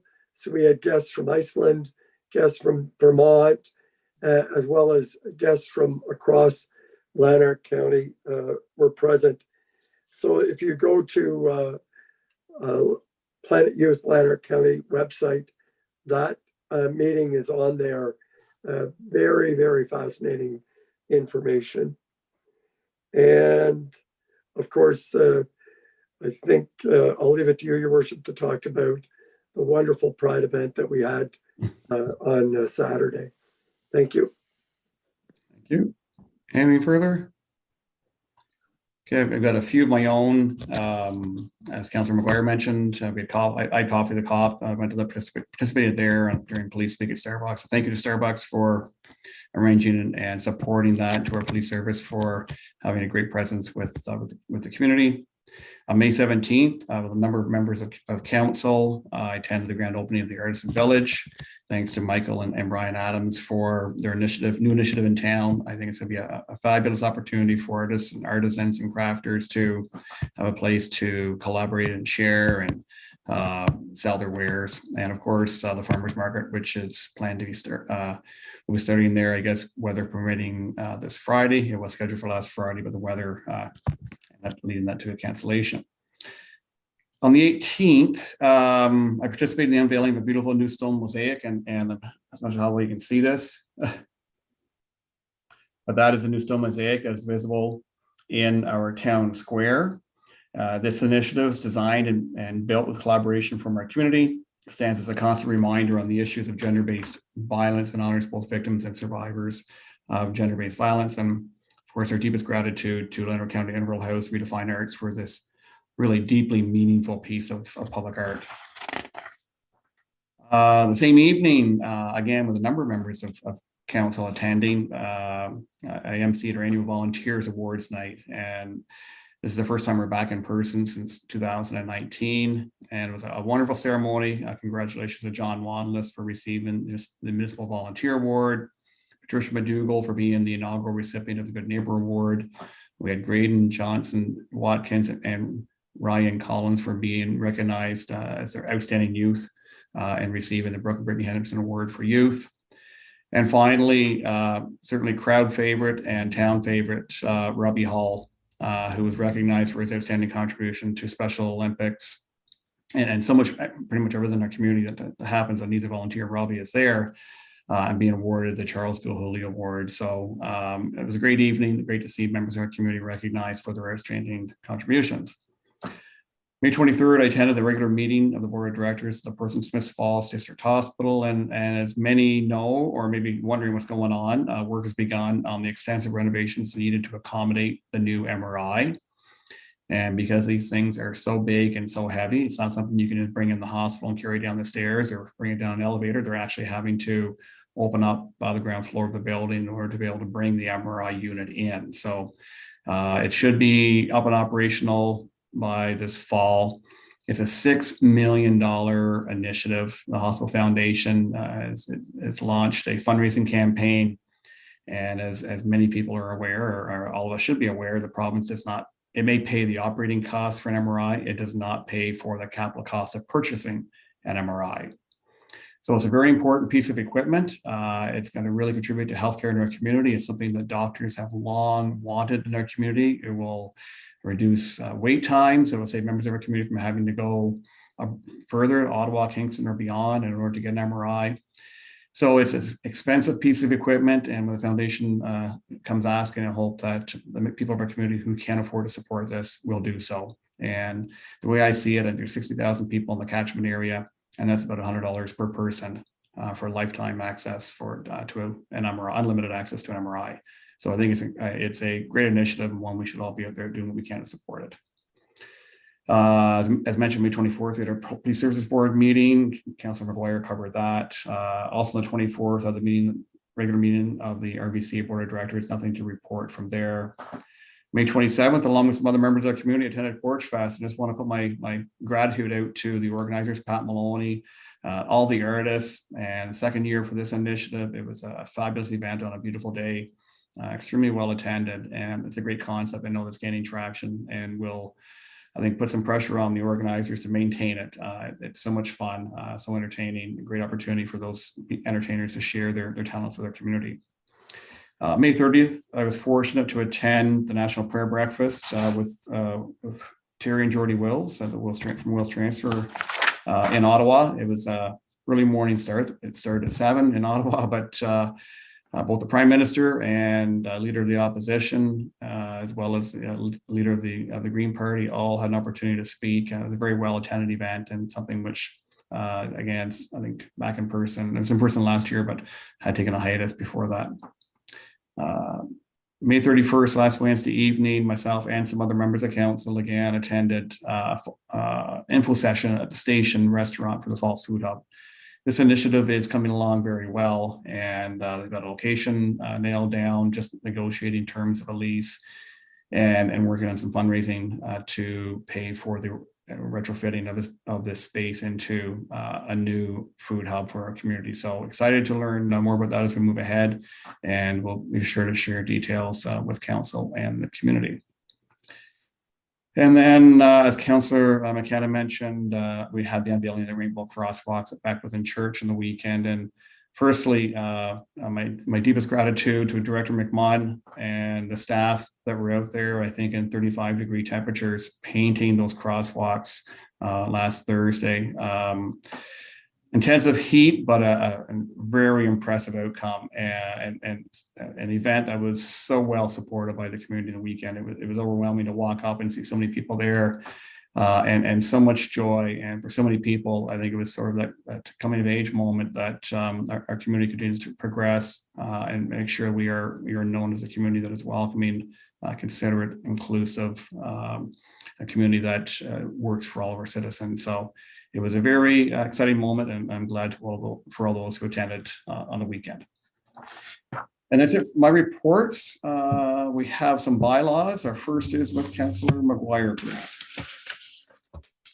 Thank you, Your Worship. Moved by myself and seconded by Councillor McKenna that a bylaw to confirm the proceedings of council at its meetings on the 1st and 15th days of May 2023 be received and read a first time and taken as read a second time. Thank you. Moved by Councillor McGuire and seconded by Councillor Quinn that a bylaw to confirm the proceedings of council at its meetings on the 1st and 15th days of May 2023 be received for the first time and taken as read a second time. All in favor? Carry. Discussion, Councillor McGuire. Yes, so this is our procedural passing of the minutes. If anybody would like to read them, they're posted on the council website under meetings and the date that the minutes were. So the 1st and the 15th days to pull them up. So. Great, thank you. Third reading, please. Moved by myself and seconded by Councillor McKenna that a bylaw to confirm the proceedings of council at its meetings on the 1st and 15th days of May 2023 be now read a third time and finally passed, signed, sealed, and numbered 10455-2023. Thank you. It is moved by Councillor McGuire and seconded by Councillor Quinn that a bylaw to confirm the proceedings of council at its meetings on the 1st and 15th days of May 2023 be now read a third time, finally passed, signed, sealed, and numbered 10455-2023. All in favor? Carried. Thank you. And Councillor Quinn, you're up next. Thank you, Your Worship. Moved by myself, second by Councillor Robinson, that a bylaw to authorize the mayor and clerk to execute a tax-based redevelopment TIG in brackets commitment agreement with 2373708 Ontario Inc., care of Parkview Homes for the property municipally known as 20 Beckwith Street North be received and read a first time and taken as read a second time. Thank you. It is moved by Councillor Quinn and seconded by Councillor Robinson that a bylaw to authorize the mayor and clerk to execute a tax-based redevelopment TIG commitment agreement with 2373708 Ontario Inc., care of Parkview Homes for the property municipally known as 20 Beckwith Street North be received and read a first time and taken as read a second time. All in favor? Carried. Thank you. Discussion, Councillor Quinn. Yes, Your Worship, this was something that we've given a lot of discussion to. a lot of thought how we could work with this, and we have come up with an opinion 4 that applies to this company that applied for a CIP grant. And it's a 6-year contract, and we're very proud of this development and very glad to be able to work with them to help them as much as we possibly can. Thank you. Any further discussion? May I have the third reading, please? Yes, Your Worship, moved by myself, seconded by Councillor Robinson, that a bylaw to authorize the mayor and clerk to execute a tax-based redevelopment TIG in brackets commitment agreement with 2373708 Ontario Inc., care of Parkview Homes, for the property municipally known as 20 Beckwith Street North, be now read a third time and finally passed, signed, sealed, and numbered 10457-2023. Thank you. It's moved by Councillor Quinn and seconded by Councillor Robinson.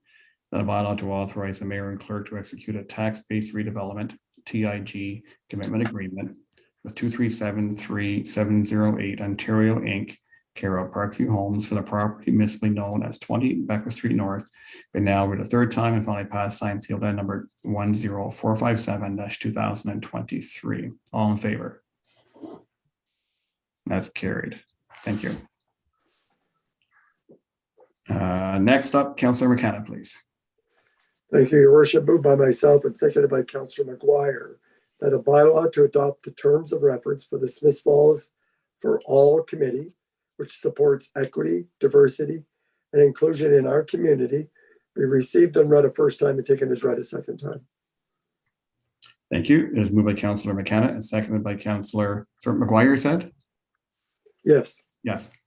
The bylaw to adopt the terms of reference for the Smith Falls for All Committee, which supports equity, diversity, and inclusion in our community, received read a first time and taken as read a second time.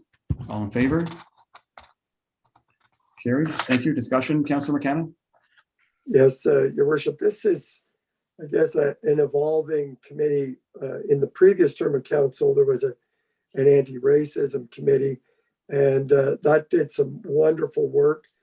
I think as we evolved, we looked at becoming, our language becoming more positive nature rather than anti-something. A community for all was a much more inclusive term. And so council, by approving this terms of reference, we have a wonderful group of citizens who've stepped up. And I think certainly Saturday's Pride event, it was so much more than the LGBTQ community. It was about, and I think you said it in your remarks, Your Worship, just how the community we're always striving to be. And it's a journey, and we're on that journey. And this committee will help us get there by really opening our arms to everyone and encouraging everyone to do the same. So it's a step along the journey, an important one, and I'm really pleased that council is taking that next step. Thank you. Any further comments? May I have a third reading, please? Again, moved by myself and seconded by Councillor McGuire, that a bylaw to adopt the terms of reference of the Smith Falls for All Committee, which supports equity, diversity, and inclusion in our community, be now read a third time and finally passed, signed, sealed, and numbered 10457-2023.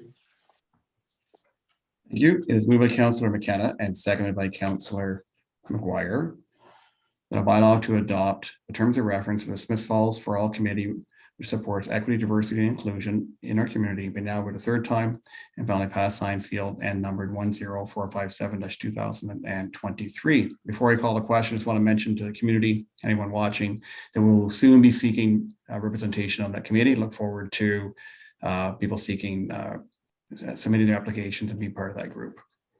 All in favor? That's carried. Thank you. And then we have bylaw 7.4, which we added. I guess I'm remiss in amending the agenda early on to add items 7.4, 7.5. bylaws as well as items 8.3 and 8.4. I'll do that now on my omission. And item 7.4 is with Councillor Brennan, please. Thank you. Moved by myself, second by Councilor McGuire, that a bylaw to authorize the mayor and clerk to execute an agreement with Equipment Lord Papineau Inc., ELP Inc., in the amount of $354,540.84 plus HST be received and read first time and taken as read as second time. Thank you. It is moved by Councillor Brennan and seconded by Councillor McGuire that a bylaw to authorize the mayor and clerk to execute an agreement with Equipment Lord Papineau Inc., ELP Inc. /ELP Inc. in the amount of $354,540.84 plus HST be received for the first time and taken as read a second time. All in favor? Carried. Thank you. Discussion, Councillor Brennan? Yeah, thank you. We just discussed this and Director McMunn gave us a great explanation. This is for a single axle plow truck. It's expensive and it's replacing a piece of equipment that is 15 years old. And so we need it and we need to buy it. So we need to support our Public Works Department in their snow clearing operations and in the summer operations, and this will function on both seasons. So that's a good thing. So that's the explanation. Thank you. Any further discussion? Seeing none, may I have a third reading, please? Moved by myself, second by Councilor McGuire, that a bylaw to authorize the mayor and clerk to execute an agreement with Equipment Lord Papineau Inc., ELP Inc., in the amount of $354,540.84 plus HST be now read a third time and finally passed, signed, sealed, and numbered 104/58/2023. Thank you. It is moved by Councillor Brennan and seconded by Councillor McGuire. The bylaw to authorize the mayor and clerk to execute an agreement with Equipment Lord Papineau Inc. /ELP Inc. in the amount of $354,540.84 plus HST be now read a third time and finally passed, signed, sealed, and numbered 10458/2023. All in favor? Carried. Thank you. And Councillor McGuire, you have our final bylaw.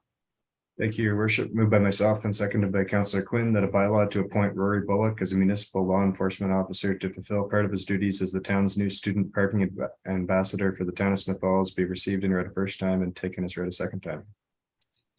Thank you. It is moved by Councillor McGuire and seconded by Councillor Quinn that a bylaw to appoint Rory Bullock as a municipal law enforcement officer to fulfill part of his duties as the town's new student parking ambassador for the town of Smith Falls be received for the first time and taken as read a second time. All in favor? Carried. Thank you. Discussion, Councillor McGuire? Yeah, so this is procedural to give him the authority to execute his duties. We'd like to welcome Rory to the town and look forward to seeing him as the new parking ambassador downtown. Thank you. Any further discussion? The third reading, please. Moved by myself and seconded by Councillor Quinn that a bylaw to appoint Rory Bullock as a municipal law enforcement officer to fulfill part of his duties as the town's new student parking ambassador for the town of Smith Falls be now read a third time and finally passed, signed, sealed, and numbered 10459/2023. Thank you. It is moved by Councillor McGuire and seconded by Councillor Quinn. The bylaw to appoint Rory Bullock as a municipal law enforcement officer to fulfill part of his duties as the town's new student parking ambassador for the town of Smith Falls be now read a third time and finally passed, signed, sealed, and numbered 10459/2023. All in favor? As carried. Thank you. That's it for our bylaws. We have 4 motions to get through this evening. Our first is with Councillor Robinson, please. Thank you. Moved by myself and seconded by Councillor Quinn that the senior planner be directed to provide feedback to the Ontario Ministry of Municipal Affairs and Housing on proposed changes to Provincial Policy Statement, PPS, as outlined in Report 2023-071. Thank you. And discussion, please.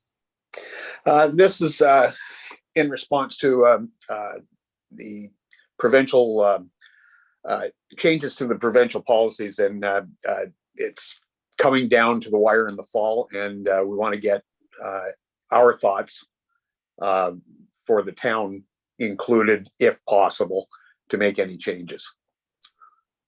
Thank you. Any further discussion? It's moved by Councillor Robinson and seconded by Councillor Quinn. The senior planner be directed to provide feedback to the Ontario Ministry of Municipal Affairs and Housing on proposed changes to provincial policy statement PPS as outlined in report 2023-071. All in favor? Carried. Thank you. And Councillor Brennan, you have the Integrity Commissioner in a report. Moved by myself, second by Councillor McKenna, that the Council of the Corporation of the Town of Smith Falls received the Integrity Commissioner Services Annual Report 2022, prepared by the town's Integrity Commissioner, Tony Fleming of Cunningham Swan, as per section 223.63 of the Municipal Act as amended. Thank you. Discussion, please. Yeah, this is a legislative requirement that we have an integrity commissioner, and it's a very important role that he plays with us. And Mr. Fleming, in fact, serves probably much of Eastern Ontario in that role. And he's a resource for us as councillors to make sure that we're abiding by our code of conduct and conflict of interest rules. And so he provides us with an annual report, and this is it from last year. Thank you. Any further comments? It's moved by Councillor Brennan and seconded by Councillor McKenna. The Council of the Corporation of Town of Smith Falls received Integrity Commissioner Services Annual Report 2022, prepared by the town's Integrity Commissioner Tony Fleming of Cunningham Swan as per section 223.63 of the Municipal Act as amended. All in favor? Carried. Thank you. And then 8.3, Councillor McKenna, please. Yes, thank you. Moved by myself and seconded by Councillor McGuire that the Council of the Corporation of the Town of Smith Falls approve the flying of the St. John Ambulance flag as part of St. John Ambulance Week from June 19th to June 24th. Thank you. Discussion? Yes, this is an organization that started in our community in 1960. And like many of you, we've attended hundreds of events over the decades, and wherever you looked, there was always the St. John ambulance there on site to take care of us. Volunteers, wonderful organization, and council is certainly pleased to fly their flag at Lower Reach Park for that week.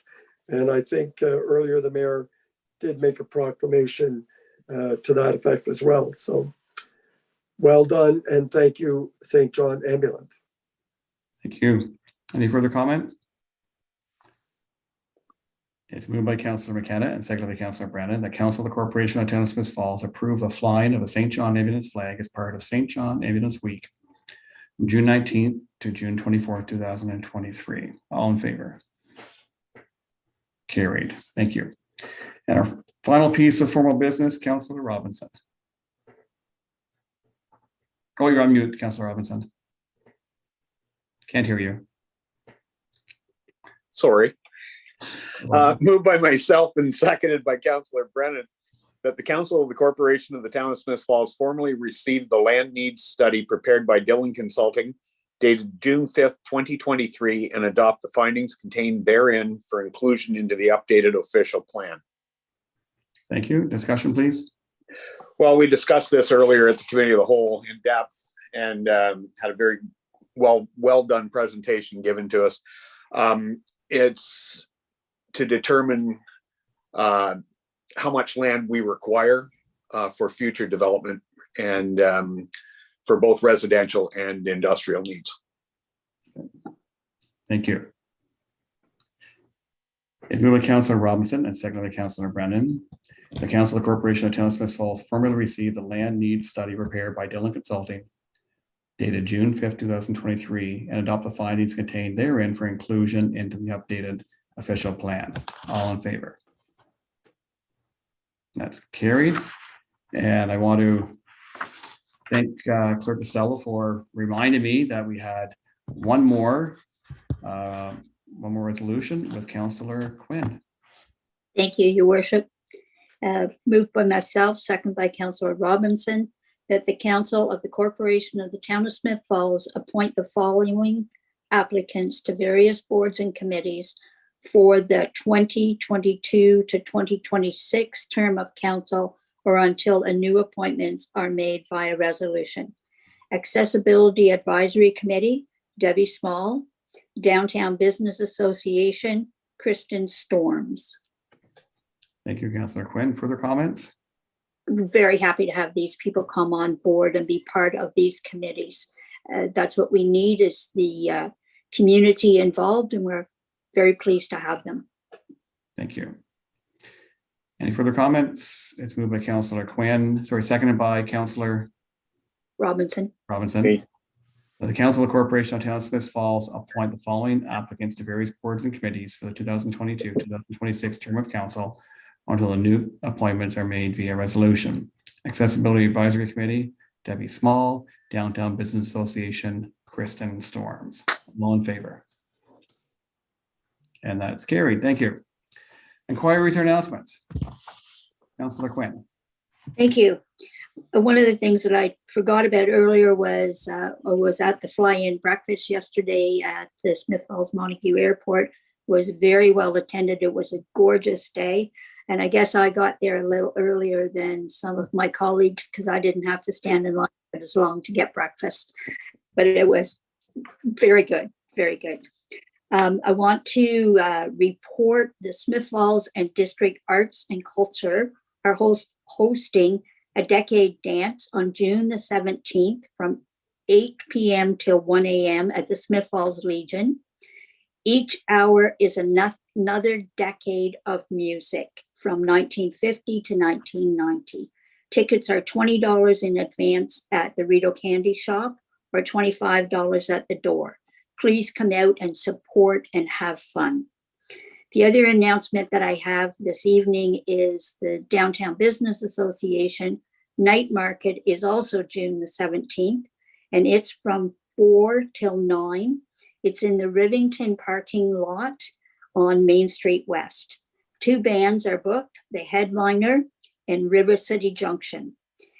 We have Beaver Tails booked to be there. There's also another food vendor there, and I can't remember who it was now. There are about 40 vendors already booked, axe throwing, face painting, lots of music. Everything is free. Come and enjoy. And at 9 o'clock, when this event closes down, the Tap House is putting a band on in their patio so the evening can continue. It's a whole group of people that have come together, businesses that are coming together to work together to promote. Hope to see everyone out for that. Thank you. Thank you. Additional inquiries or announcements? Councillor McGuire. I've got some water treatment plant or trivia for if there's no other. Ooh, okay. So we all know Adam Foster built the first waterworks in Smith Falls, and it wasn't for people but for trains in 1886. And in 1891, he struck a deal with the town where the town could purchase the waterworks within 10 years for the original price plus 10%. So in 1899, Smith Falls purchased the waterworks for $34,500, which included the pumping station, the boiler house inside the 3-story brick waterworks building. In 1906, there were 500 residents or 500 residences on the waterworks, which the auditors noted was an exceedingly small proportion, but this continued to grow. And in 1910, as it grew, they needed more space, so the town purchased the mill beside. And where was it here? But in what year? The question tonight is, in what year did they purchase the water rights to the mill under the river in front of the water treatment plant? Whoa. You got stumped. It was 5 years. Sorry. 1910. 1915. So they bought the stone mill in 1910 and the water rights in 1915. So but that makes Smith Falls the owner of the mill that was built by Gould for as a stone grist mill. We've owned it now for 113 years. My math's right. Yeah. Interesting. There we go. Well, you got a stump. Thank you. Yep. Okay, anything further? Or 108 years, I'm not sure which. No, the water rights for 108. We've owned the mill for 113. Oh, okay. Too many numbers tonight. Okay, before we wrap up, sorry, go ahead. Oh, yes. We all rely on the Bible, Smith Falls. Okay, before we wrap up, I just wanted to let everyone know, the community know that after 3 years, 2 months, and I don't know, it's like 22 days, we will be returning to in-person meetings in our new council chambers on June 19th, 2 weeks from today. So we're pleased, and for those who are watching or paying attention, we initially, of course, had to vacate our old council chambers for the pandemic. We remained out of there for quite a period of time. Through that whole process, we decided to, council made a decision to move ahead and completely renovate the town hall portion of the municipal complex. Of course, it was gutted back to the bare walls and completely rebuilt with accessibility in mind. So there is a lift to the second floor. Brand new council chambers, essentially a brand new building inside that stone structure with much improved energy improvements, insulation, which was pretty much non-existent before, new windows, you name it. So we're really looking forward to being back in person. So as of the 19th, we'll be in person, but meetings will still be live streamed for those who aren't able to make it in person. And of course, the community is welcome to join us that night as we celebrate the grand reopening of our municipal complex and our new council chambers. Councillor McKenna. I'm so glad you raised that, Your Worship. I guess the real driver for most of us was improve the working conditions of our employees in that building. The council chambers are going to be great, but really the people that spend 40, 50 hours a week in there under the old system, it's just a terrific place to work now. So thanks for bringing that up. I look forward to it.